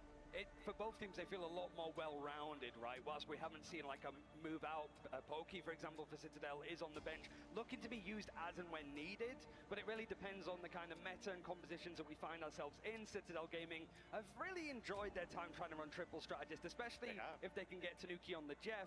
Whilst they had a really good first day of groups, going 2-0, winning against 100 Thieves on that final game, the second day did not go well in the slightest. And since then, we did see in that final match of groups against OUG them try to experiment with a couple of different mod compositions that we haven't seen for a while, since like EMEA maybe stage 1, seeing some more of those like adjustments. It feels that that was a good time to pull it out now. It's going to be hard to try and predict where Citadel Gaming kind of want to go with the draft, what characters they want to go for. But Chopper Mag, I think the focus is on them. Like, let's just play our game. Citadel will not want to lose to us. Nobody wants to lose to an unsigned team this far into a tournament. It's just this mind game. You have so much pressure when you're representing an organization, especially when you've got Stage 1 champions of EMEA under your belt if you're Citadel. And let's actually learn a little bit more about Citadel Gaming, as Moxie was able to sit down with them earlier. Hello everybody, I'm here with, well, half of Citadel as we have them on the couch to ask them a little bit of questions. And first of all, I have to ask, because you guys actually arrived in Atlanta a little bit before some of the teams did boot camp. Was there a specific reason that you did this? First of all, we have a great org, and they really wanted us to come out early to be better prepared. I think we wanted to make sure that we can avoid jet lag, we can get good practice in Atlanta. It's a lot easier to go into a tournament when you have a lot more time to be comfortable and others. So I think it was just like still being really okay and making sure smart. I like it. Best setup possible for this tournament. How would you describe your team's identity in one word, if you could give me one? Aggressive. We like to control the game in our favor, you know. Who do you think are the best players in your role? Trust me. Paul is the best thing, maybe the best player in the game right now in the world. I don't think there's anyone better than this guy. I think they're lucky he's not playing DPS. We played him on DPS in a few scrims, and he's also the go on that. What strength do you think you have as a team over all of the other teams that made it this far? The biggest strength is Pole. The fact that he's the best Cap, the best Venom, and that helps us a lot. We think we're a team of friends, most likely. Like, we know each other for long, we've been playing together for long, and we have like really good, how to say, team spirits, like team mindset. What about LAN setup? Because obviously there's a lot more pressure when you're having to perform in front of a crowd on that stage with all of the lights in front of you. I mean, for me, it's a boost, like motivation boost to do even better. I like it when people watch me. Let's talk about Cap. Polly, the most annoying Vanguard for strategists to have to fight against. What tips would you give for a Captain America player to get better? Just be annoying. Just be a cockroach in the enemy backline and just terrorize the strategist, and you're good to go. Well, thank you so much, Polly, Enzo, and Salah, for joining me. Best of luck in all of your games. And this has been our wonderful interview with Citadel to catch up with them before their matches. That's the most skilled and lovable cockroach I think I've ever seen. Polly is living up to exactly that statement. Always in the backline. We spoke to a couple of the other teams about why he's so good as well, and they described him as unpredictable. He always appears where you least expect him to be. Yeah, Fate said from Na'Vi that it's crazy that a Captain America could do as much damage as a duelist, really. But he's only 17 years old. I think that's the one thing to say that while Citadel, they like to sort of give it quite a lot. They're not afraid to be 17 years heels, old. I suppose, of what we're seeing in Marvel Rivals esports. Yo, he has also that a very spark young in him. team. Even like the coach Salah, he's only 23, 24, but he's so much experience coaching players, getting the most out of them individually to make sure that underappreciated players, like they were on Berber Patipim, can actually rise to contest some of the top dogs. We're not in a stage anymore with EMEA where it's just Virtus Pro and everybody else. There is a lot of teams that can now compete at the top, and an event like this, it really is just going to be a mix of what teams can do. It is just that unpredictability of Chopper Mag, what they can like keep that momentum going, whether they can just enjoy the process, because we have seen the likes of Crazy Raccoon and OUG, the two teams that got eliminated from Group B, take maps off of Citadel. Yeah. This could very easily be a full free mapper, because every game for Citadel has been a full free mapper. But it wasn't easy for Chopper Mag either. They did have to fight tooth and nail to get here, and they actually found themselves in a extremely tentative position on their last day of play, where literally it came down to map scores almost with Reject, Envy, and Chopper Mag. Chopper Mag were able to take both of their games needed to qualify, but the fact it came down to being that close does show that neither of these teams had an easy ride. Yeah, I mean, that's the logo that you don't want to face up against right at this kind of stage. But it is those kind of moments where, like, you see the likes of Envy that had a lot of expectations go up into these games. The lucky thing here for Citadel is that it isn't an elimination game. No. Whoever does lose here has a best of 5 later on, so they do have to fight for their lives on Halloween yet again. But it's in this case of, like, there is that safety net for both squads. That's why it's just a best of 3 to sort of begin us out. But it is more of a case of, like, for Citadel Gaming, we're starting on domination. It was a game mode that they were tremendous at the start of their, like, team's reign. And it has not gone well for them in the slightest at this event. And even in stage 2, it fell off quite a lot when it came to the accolades of doing well on a lot of those King of the Hill maps. And you still see it. You still see them pull out these incredible plays on these domination maps where they are turning fights, where they're able to get... We saw one of the most dominant domination games, pun not intended there, of all of Ignite, where Polly brought out the Angela on Celestial Husk and just proceeds to roll everyone in their way. And that's after someone attempted to ban out Citadel. But like you said, at this event, it's not been as convincing. I do also want to bring up that we saw it in the interview there with Chopper Mag, but we've also been hearing it during our group stages. These are two of the loudest teams at this tournament, so there is a solid chance that we're going to hear these teams throughout the... Yo, I swear, Atlanta, you gotta fix your shit. Cast if they can be picked up on our microphones. We heard it a little bit in the group stages. If you didn't see it, Citadel Gaming having almost like a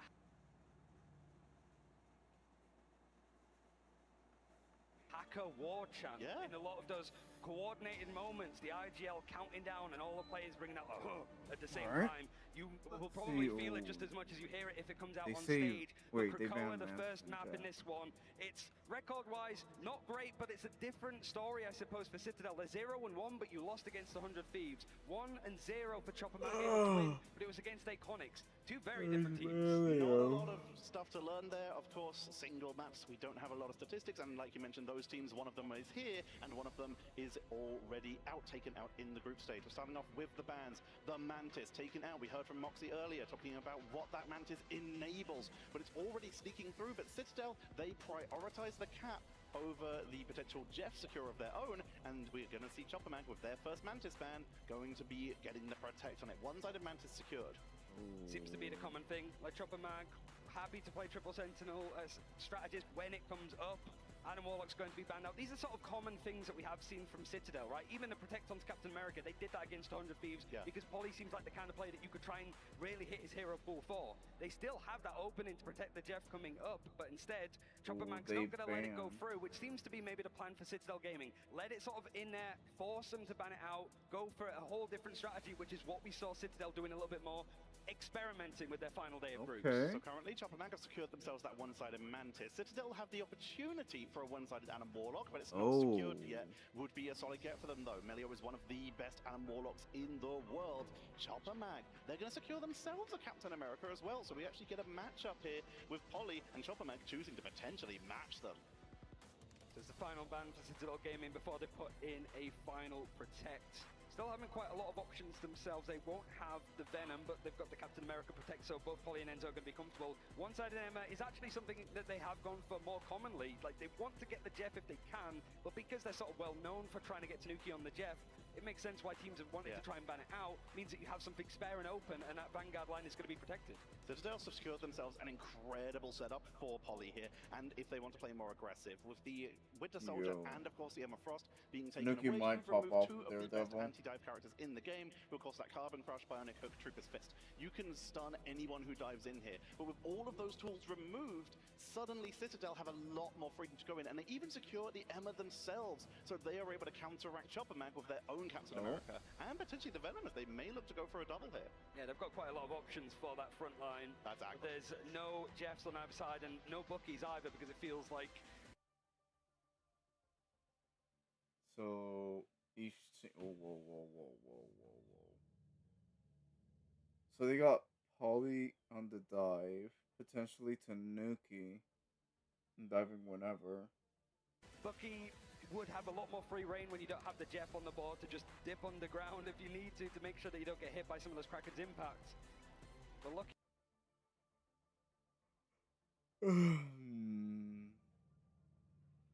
Here, it is Chopper Mag looking to try and have a bright start here. I think the majority of the full free mappers that we've seen for Citadel Gaming is them going down a map first. And when it comes to them being able to choose what maps they want to go to, it's typically Convoy. The likes of Yggdrasil's Path seems to suit them. Araco has been historically very strong for them. It's just not really been necessary to show recently. Speaking of Araco, we are heading there, but we are heading Where to the is that Bella on the Hellfire map? Gala map. It is Krakoa, and we're starting off on the Gala itself. Looking at these openings, we're getting a little bit of pre-armor, but not much for Citadel. Not going to be spreading too much here, whereas Chopper Mag are starting to hover incredible aggression. Looking at the Looking lineup. at the Psylocke and the Daredevil here to try and just run over Citadel them. might Have win access to that Emma Frost, so they have a little bit of counter this dive first here. fight. And Melio bringing out the Ultron here. Healing was nerfed, but it still does damage. Starting to see it a little bit more. I think we even discussed it on the Wednesday of like, it's so common that people have moved away from Ultron completely. Now they're starting to integrate it back slightly. But Chopper Mag going in with the Daredevil first, trying to go for a more divey composition, especially when you have got the Mantis and the Rocket to try to make sure that they have that damage boost in a lot of these team fights to go. You can see the Citadel Gaming wanted to try and back off and disengage as much as possible. Now that the point is opened up, not in the hands of anybody, but Polly, of course, gets the first elimination. Perfect with the dive, chases down Melio out of the sky. Alex falls as well, and with the reds coming in from Ken, we are going to see Citadel still continue to try and fight this and hold on to the point, but we're seeing Chopper Mag's aggression is paying off. They take down Enzo, Polly, and Ken. Perfect as Zenstory with the dive, and Chopper Mag are able to take the first control, and the aggro, the chase ability from that Daredevil to take out Melio again. Never Seems mind. to be a really good set of I pace. thought Something Citadel again was that feels gonna cap that, but really adds to I that was kind of proven wrong. composition, but because it's not banned out, you don't really see the Mantis and the Rocket having enough to try and get these players into position, but the coordination is there. Citadel Gaming are going to be forced back. They're trying to regroup and reset for another engagement, but they've already lost Melio high up in the sky. It's a very easy clear up for Duet. BRB brings them back, but they're still diving into the backline, trying to get onto that extra pressure. Enzo bringing out the Angela for the extra reinforcements of dive potential, but he's taken down with the dual. Bobo picks them up, darts to the butterfly, into the backline, takes out Alex. Tanuki, though, will finish off Duet, keeping this a little bit even, at least in the fight. But Bobo is uncontested, and he's just picking up KO after KO. It really feels that Citadel are maybe panicking slightly. It's about 50% progression on the board for Chopper Mag. They have so much to sort of sit back on as well. If there is a chance for Citadel Gaming to try and group up, even a portal play from Enzo was used quite early, something that they have done a lot in dominations, almost going for like hostage take plays to try and surprise Chopper Mag, but they managed to get out of it. That means that if it gets to 99% and we get overtime, Enzo's not going to have the portal in hand. Bobo goes down, Enzo is pushing up, they're trying to make the most of this, that Devil Out is available, but go with Feast from the Abyss, into the backline, not able to find the full target. Nice Dark Pulse teleport from Alex to avoid that initial engage. Duet falls to Enzo, and we are seeing Citadel Gaming pushing back up to the point, trying to go for the retake. Blast I think he's gonna ult. Tanuki, who's in the backline, has to use the Soul Resurgence just to stay up.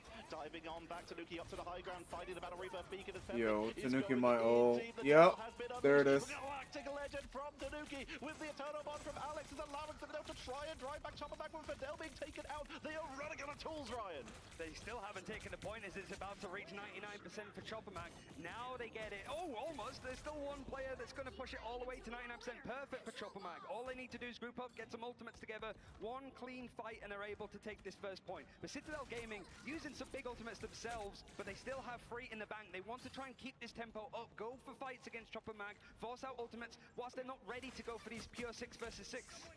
Bobo pushing up, going into the stealth to try and make the way to the point with the Freedom Charge being activated on both sides. Duet and Polly. Enzo is taken down first in this fight. Battle Reaper Beacon will bring them back as Melly's going to pull the trigger first. Dance on the butterfly, onto the backline. Fidel is removed again, but counter Battle Reaper Beacon from Skittles keeps them in this fight, meaning it's even. Alex not so lucky, taken out, but Melly retakes onto Pepnic. It's back and forth, Ryan. It's really a case of this coming through. Enzo connecting onto one of Fidel. There's enough damage, maybe a little bit of healing to keep him going, but Tanuki is the hunted dog that's trying to get those picks to make sure that Chopper Mag keep themselves a player down. However, they've taken the objective back into their favor. It means it's OT. It's not progressing for Citadel Gaming at all. Enzo, I don't think he's going to have the portal because he tried to go for the play beforehand. So it's a case of Polly trying to survive to keep stalling as much as he possibly can. He's actually doing terrifically, but it's down to the wire. Chopper Mag, those first couple of fights were able to just keep staggering Citadel Gaming enough to take Carousel. Nicely Whoa. done. Chopper Mag takes the lead, and Citadel Gaming, they adjusted, they were able to retake it, but like you said, the tenacity of Chopper Mag to be able to just stay on that point, to keep delaying, to allow themselves to get to that 99 meant that they only had to really win one more retake, especially with Enzo already burning that portal, which will still be on cooldown for at least the start of this engage. Yeah, I like Duep's Freedom Charge that we saw go in. He sort of knew that Citadel Gaming were almost trying to like bottleneck them into certain chokes. Duep just tries to keep that pace going for them, and I think that ferocity, I think, for Chopper Mag has kind of kept Citadel Gaming a little bit floundered to an extent. But I do think that the changes that Citadel Gaming made to their composition, putting Melee onto the Psylocke, going for more of a 2-2-2, even Tanuki bringing out the Daredevil, we saw bits and pieces of it. I don't think we've seen many Daredevil head-to-heads of the new duelist added into the game, so this should be a hell of a game. We'll have to see as we're going to make our way out, and it looks like the portal is off cooldown. The delay was just long enough, so Enzo going to open up, and once again we see Citadel going to see if they can take someone's lunch money, moving out with the portal to try and get that first grab, and Fidel is once again being bullied. The substitute, he's just here to help. He's going to get taken down, but the BRB was placed in time to bring him back. It seemed to be a good read. I mean, it's a common play to Citadel Gaming make. It means that if we do get to overtime on this point, that the portal should be ready. That's how the timings tend to work. But the Iron Amplifier is going to be used from Ken to allow just a little bit more lethality with Citadel's approach. They've got a couple of picks. They've got a B-Rep back that's brought Alex back into the fray as they've gone down. This should be them taking the fight. A couple of plays gone down for Chopper Mag, but they're stalling out as much as they possibly can. It just seems to be the elimination feed is full of the red of Citadel. Like you said, that compositional adjustment from Citadel seems to be paying off dividends right now. As Citadel are able to take that first fight with the portal, and now that they used it so early in the round, there's a chance that it might be available for a retake. If we do see Chopper Mag go for a swap and start getting close to that 99, there is the opportunity to re-engage with Citadel. And now building up towards ultimates, 84% towards that Aya Nakamoto, 87 for Dance of the Butterflies, 90 for Freedom Charge, and we already have Let the Devil Out and Invisible Boundary. Enzo has been very key. We're trying to go for some major Eye of Agamottos. The AoE stun can be blocked by so much, but the Soul Resurgence is going to be used first from Fidel. They want to try and go for this fight, and it really sets up Bobo nicely with the Dance of the Butterflies. Cutting through 2-1 is going to be brought back. The Invisible Boundary was used from Alex, but I think because he was eliminated... That was a nasty pick. Bobo's flanking is insane. He's always on the flank, causing problems. Able to get that final hit here. Melio is charged up with the darts of the butterfly, but with Bobo able to clean them out, we've seen the flip from 30% to 17 in favor of Citadel, but Chopperman control the point. Coming in from above, the devil has been unleashed by Pethic, diving directly into Citadel, down to the butterfly for the counter though, and Bobo and Fidel are taken down. The sustain is being removed, but the Battle Reaper beacon means it's only a 5 versus 6. Citadel are chasing them down. Pethic Yo, I think that was a good stagger. As Duo chases it in, the devil's been unleashed for Tanuki now. Onto the fight, and Melio is the one who falls though. They still haven't taken Their the Jeff objective. You can just see how fast Tanuki's going into the low-key backline. staggered down. Pethic They're also in finds a best. pick onto Ken, and it seems to be more of the same. You've got Polly that's able to trade picks either way, but there's no semblance, there's no coordination for Citadel Gaming. It feels like we're cut into so many different micro fights because of how these compositions are working. It is an outright brawl in the first day of DreamHack Atlanta, and Zen Starry finds a perfect pick onto Alex with the Feast of the Abyss. Alex coming down as a big chunk of the healing. Ken does have that Cosmic Yarn amplifier for a bit of bonus health for this last possible fight, because we're getting close to 67% here. Citadel Gaming looking for the re-engage as Duo is using those mutant gates for the portals to just try and pressure them near their spawn. Bobo almost charged on another dance of the butterflies. The Ken is forced to swap. They give up on the Cosmic Yarn amplifier and they bring out the Loki. Bobo's got the flank, he's got the down to the butterflies as well. Everybody's thrown themselves into a choke though. It's not the perfect position. He wants to isolate targets if he can, but they lose Duep in the process. Zenstarry looking for a chance to dive. He's going to have the Vanguard counterpart back in a second with a BRB. He finds himself too. Enzo's trading onto Fidel, so it is just Skittles alive to work with. He's used the Alarm Amplifier to really set up these duelists to find these picks. Bobo's It's 99% just popping again. off. Citadel Gaming, they could go down 0 and 2 on this domination map. They're delaying as best as they can. Polly charges up to the point with the Liberty Rush. Ken is portaling in. They've had to swap it, but overtime ticks down. They can't reach, and Chopperman take the lead in the series. Chopperman. The domination just hasn't been going well for Citadel Gaming. Ew. Chopperman, they sort of know the approach. Getting this far is a testament to how good these guys are in itself. But they know now that they can really play to the crowd a little bit more. And for Citadel Gaming, if they want to continue up in this winners bracket, they're going to have to do it the same way that they've done it so far. A full 3-match series. The Devil of Hell's Kitchen taking the MVP. Pethic was putting on quite the performance there, but we've also got to point out Bobo's on the flank, causing problems. Being Everyone played this their Pethic devil now. was just a battering ram, just heading straight into Citadel, while Bobo was constantly flanking and causing difficulties. And for here as well, like we have seen a lot of chances for Citadel Gaming to regroup. They've been in this situation a lot. I think that's the one thing that works for them is like whilst they are a young team, you can't say that they're inexperienced. Maybe like getting used to these kind of events, we're seeing a lot more audience, certainly in the West as well, like the first like international LAN that we've had here outside of China, right? And it's the first like major event that we've seen here for Marvel Rivals. This has to be a very quick turnaround and a very quick talk. But this, for Salah, I suppose, the coach that's sat on the right-hand side, he's saying, we're used to this, we've been here before, we get to choose convoy, we know what kind of adjustments we want to make. See the excitement behind Chopperman, but it's a very focused look for Citadel Gaming to try and bring this back, and you can see the differences here. It really kind of felt like Fidel was kind of more of a sacrificial lamb in that game, because so much of Citadel Gaming's focus went onto them, being taken down 9 times in that entire game, but Chopperman was still able to take these fights with these flanks, with these duels, trading up often, and so much of that came down to do it. Bobo and Pethic just being able to take these dive fights, the aggro of the Bro. and of course that one Zenstarry with the Feast of the Abyss for the turnaround was insane, taking out Alex early. Well, just how many of these plays are Chopperman players chasing Citadel Gaming, like just individuals that are just running away going, ah, help me, oh god, help me. It's just the coordination on the side of Chopperman, but also like Bobo here knowing like that's not the fight I want to take. Everybody's grouped up, I want to try and isolate them, and then he comes in. The cerebral play, the timing, and it just felt like Chopperman knew that they had to play fast. They had to be in and out, make out like bandits kind of thing. Because Citadel Gaming do make the right adjustments, but in this kind of environment, in these kind of games, Chopperman just know we need to play hot and fast because that's how we get under their skin. And we expect Citadel Gaming to be a loud team, I imagine it's radio silence so far on that stage. They're just going to be discussing through, working out what they can change, Chopper what Mag they can looking do like here. they might You can get see the this final dub. results at the end. 13 They final might get hits this for dub in the both next Bobo one. And Pethic. Highest on the side of Citadel was going to be Melio with 9, trying to keep up through those fights. They also went through a lot of characters. They started on Psylocke, they started on the Ultron, then onto Psylocke, and then onto Adam at the end. Wasn't able to get enough charge for a Karmic Revival. But Bobo, in that game, like we said, while Zenstar and Pethic do have all of this and an impact, Bobo was able to do so much work for this team's flanking. That's Skittles, that's not Bobo, as we see the AD of 7.3 in that game. Yeah, I mean, I still want to see the Hulk now that was spoken about in the interview that you had. But I mean, So Bobo pretty much carried that. They All played well. Bobo got those crucial final hits. There you go. And look, he knows how to do this kind of stuff, right? Like, he had such a good run with like Nova in the mid-season finals. It was a team that like people were like they could have gone a lot further if they weren't stuck in a playing stage. They're able to stop going to that point.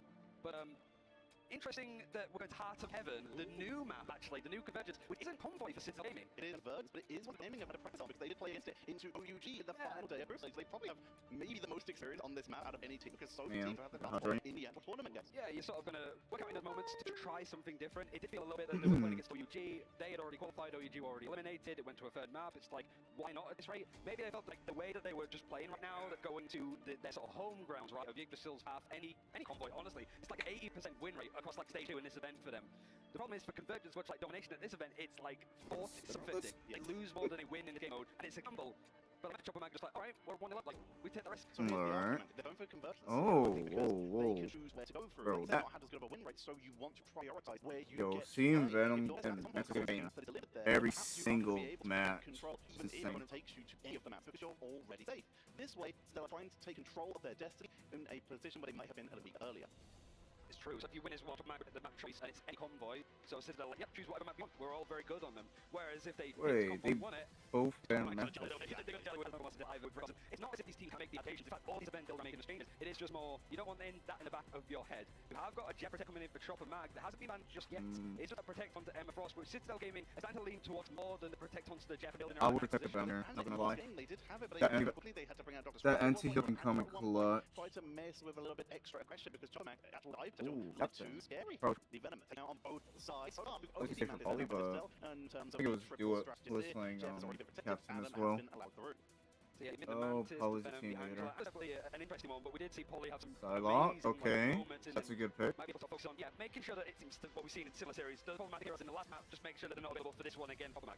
Yeah. Psylocke's just a bit too much. Robo's gonna remove that from the one. You have the Jet protected. Yo. All the way down that right place. And Yo, I feel like we're gonna see like I know it's a lot of death, but now we're gonna see more. Lose a little bit anti-potential. We're gonna see a lot more See death. what Man could do on the latest map, and what we've seen a little bit of it because we saw UG play it twice. How would you sort of sum up the fights that we've seen on it? Because I would say they're just constant. Yes. It doesn't stop there. For a peaceful place, there's a lot of just straight up brawling all the time. Point 1 constant. Point 2 seems to be a little bit more momentum based. If you're able to keep that keep those tablets moving through the underground section, it's a little bit easier to move on, especially to that point 3. But this first point is rough. It's a long distance for both teams, but portals, of course, for defenders. Oh, this map, bro. This is one of the hardest in my opinion maps to like get per point. A little bit in those series of just the Angela flying around to just make sure that the focus of the defending team has to pull back to what's behind them, so you don't just get jumped by Angela and taken out, especially with these like coordinated dives. But And so, big booty.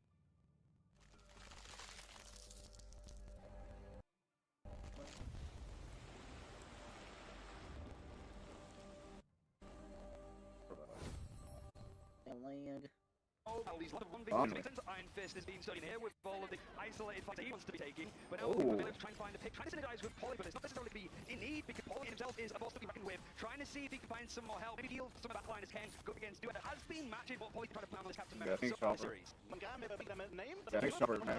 Chopper is looking like. You to just track people through the fist at Daredevil to just make sure that everyone is already pressured. We're about halfway through the cap, but once again, still will be repelled. Chopper keep pressure on for this, but still regroup. Daredevil helping the scene. Anyway, Shit's trying to sort of sneak around into the back line of Triple Mag. Duet almost playing a sort of counter flank. If anybody tries on the right hand side, they're going to run right into it. Go at themselves. But Melio, he's been very quiet here, trying to see if he can get onto one of these edges. But the problem is Rocket Raccoon is one of the most mobile. Melio's trying to help the rest of his team that goes down in process because of the ultimate, or even the focus from Pethic. Bobo ends with the majority of the shot. It will start more of a tracking character, whereas Psylocke is more of a hitting character. So this is an absolute and the reinforcements from Pethic to do his Jet utilize more the healing area than anything else. But if he can get someone out of position on the back line, going to try and remove any of the smoke, actually get there. Oh, look at the America. Removes the mana, take it out. Finds a new other by Melio as he tries to create an opening. seeing what they can get. The Bobo uses a galactic light in response. There's not enough around to cover the Bobo's energy to find. He picks Citadel Gaming, trying to go for a bit of a respite. All of that momentum that they might have been able to get off the back of Melio's pick is completely dissipated now. It's just over 90 seconds now for Citadel Gaming to confirm this first. It feels like we haven't seen an awful lot of this map texture. The progression of Fatal Fog might not be enough. Here comes it, Jeff from Ken, seeing the grabs for teleport, used 5 over, step out of the Jeffy comes out, tries to go for it, and go for it, Jeff all here, not going to be able to find the pick up, as two of them move, but the roll perfect, the Devils divide Tanuki, working their team tough with the charge to the head, has descended on the point, better way from back on, he's stun, on the Tanuki, chasing Hood, on the high ground, but he's back away, they get to back for Dell, on the Rocket is doing so much for their team, lead on this point, Tanuki, he's shutting down the shark. Yeah, he's trying to get the fix, just no drop off healing, Jeff now able to play together with Paul, finds nation, but they're still making it away, the Vanguard, holding on, there's just 40 seconds left, still giving to Tat, get a little bit more, their choice now, they've been sold out a little bit, but it's just Chopper able to just keep throwing balls at the point. And now Citadel, only 30 seconds to try and push on. They find a pick on Bobo. They need to build up any ultimates too. Bobo taking down, taking for the reinforcement, trying to take out the rocket on backline to remove that power. They're ending out reinforcement. It's Jet from skill to remove the attackers from the ball. Right on the side map. Oh, takes the Skyleo with Dart to the butterfly. Takes out 2 minutes to get the bend. Perfect falls. But when Brock back and the battle reverse making this fight going Ken is healing up the team. They can go for their own Jeff to try and remove them from board. Chasing them inside the building to make sure there's no one able to get the fight is just too high. With the balls off to the Tanuki is trying to chase down. Remove that. Why did he move down? He should have been. How much more have you got to work with? Tanuki, Devil is out, and it's right all in a concentrated spot. You've even got Freedom Charge. Oh, they're gonna cap. More supportive utility, but a Galactic Legend is going to show up just at the end of it. There goes Ken, one of the backline They're gonna taken cap. down, and it's right at the edge there. It seems that the picks have got Citadel's way, and finally, there's no way to say it. Like Citadel love to play Wow. Atlantis used so much for so many like MCU films. Because it's the perfect I was looking at that fight, I'm like, Always fight yeah, until they're gonna the count end. that. Reinforcement coming on it. Bobo being forced to teleport out without rocket network in order to just get out, but they were in mid. Oh, Mark onto their ultra retriever. Hiccups cap as well. They are focusing there. Chase them all the way down. A relentless chase from Jumperback. Coming in from Death Starry. Onto coming with an Icarus Axis. Forcing into the spot. They're going to try and go for a spawn hole. Onto Citadel. They get the triple. They need to continue to hold out the East. Completely sold away. They're so isolated here. They even need to go down fast or get out of here. It looks like it will be the former. Both these teams love to play and fight fire with fire. Just a high tempo, especially when you're defending Citadel Gaming. We're just taking constant fights, even if it's not in a great spot, to just waste as much time. Melio knows this. It's Citadel all over. They know Chopper Mag's strategy because they were using it literally the other day. So they go play to make sure that they play it down. Percent is going to be used from the England Chopper Mag. It's carefully combinating with all of those players grabbed up. See if they can grab a few more. But it is one on the objective. Still being sold out from Chopper Mag. And even using the Devil. Oh, Citadel Gaming are trying to make traction, but they're stuck in the mud.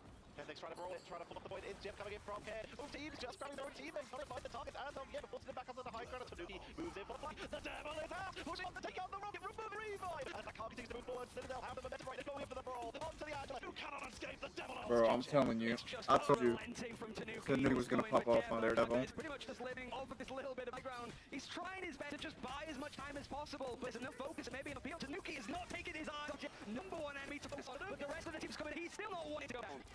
Oh, dead here. Dead here. Still being chased. Bobo on the track. Torpedo back and the back crowd. Waiting for this coffee counter for the bonus. It's going to take it out quickly. No more bonus help for Jumper back. Kick up the Galactic Legend. And the ability to tall. Citadel is down. Alex is down. With overtime on the line. They're running at time. They win the whole point. Takes out Pething. Steals removes Enter on the forwards and help. Tanuki is over to the strange. So they can pull back and never touch. One of the boys. Jam! Steals for the units on the portal. Leading it all to the people on the point. Paul. They cover the healing against the extra time onto that. That was clutch. Tanuki to rush on it. Free of charge from the keep the Yeah. Oh my god. Ooh, yeah. Chopper Mag is gonna win it. That Devil, man. That Devil just destroyed. Make sure it landed. But no, man, that Devil was crucial there. Wow, he saw, or I'm not sure, he wanted to ult and get like, the enemy team off, but then he heard opening a portal, and then he just went straight for that strange. Like, you know what? You learn a lot of things watching these things. And Jeff has a lot, like him seeing Jeff. The more I see pros play Jeff, the more I notice like how much usage he has beyond the flanking, beyond just staying in a spot and healing, out of dealing damage. You're like, but yeah, that was crucial. I think that's what secured the victory here, at least for that fight. Because wow, Jeff going in with that ult, going for the string portaling, big brain. All right, let's hear what the competitors have for this match. It's going to be very difficult engage, but the Duki full act who's been putting on a solid on Captain America. But they take one for one, immediately focused out to deep, and it's punished for them. Tanuki finding that pick up the skills, feeling a little bit more personal now at this rate. but pretty much a full wipe out. The problem now with the Chopper Max composition, if you've got these attacking sides now, is there's a lot of guys that are now isolated. It means it's going to take a while for Chopper Max to try and regroup as a full 6 go again. And wait a minute, we'll be able to get some little bit more information on who's know exactly who's isolated, who's in the spot that they shouldn't be on this attack.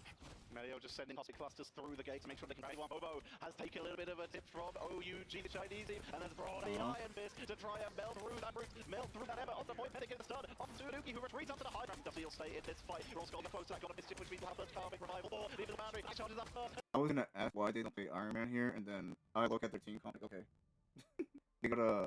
They have an Adam, they have a Loki, they have a, yeah, they can pretty much shut Iron Man down. Okay. Edwards managed to take him down with the dolly now, side of Seduction. Enzo's going to try and go into the counter, stem the bleeding, so to speak, but he goes down in the process. Revival for Melio, he's side back up here. He goes down, he's got the life cocoon that can bring him in. He has the bind to the Triple! Through to the Magneto. Are you going to have a chance? He's down Revival. You can see him trying to up, but the portal play comes in from Enzo. That might be the main focus. Have Melio come back. He's going to be there. He's still having Revival, but there's just enough right for Chopper Mag able to take the point. They have Salt on the driving right through, but a strategy that comes on every generation domain. The devil has been that route doing so much work, but it does not. Now the regeneration domain is going to allow Sinner to take on through and Chopper build one more time with 9 seconds remaining. Yo, Tanuki is a demon with that Daredevil. On a slither of HP.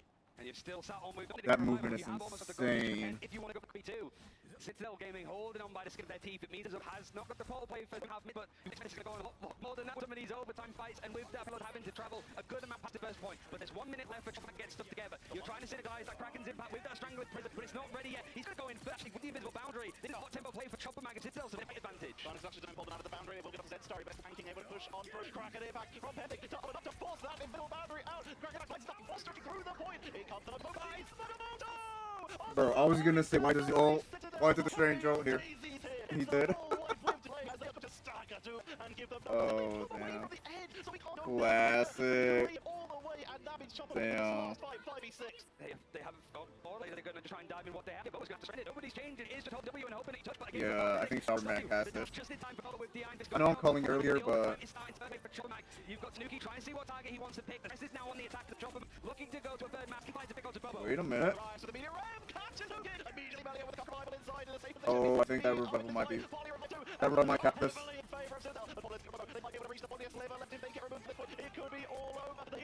Oh, it's over.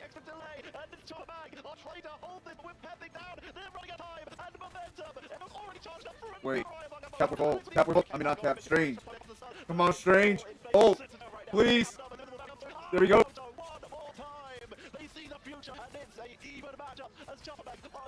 Oh, yeah.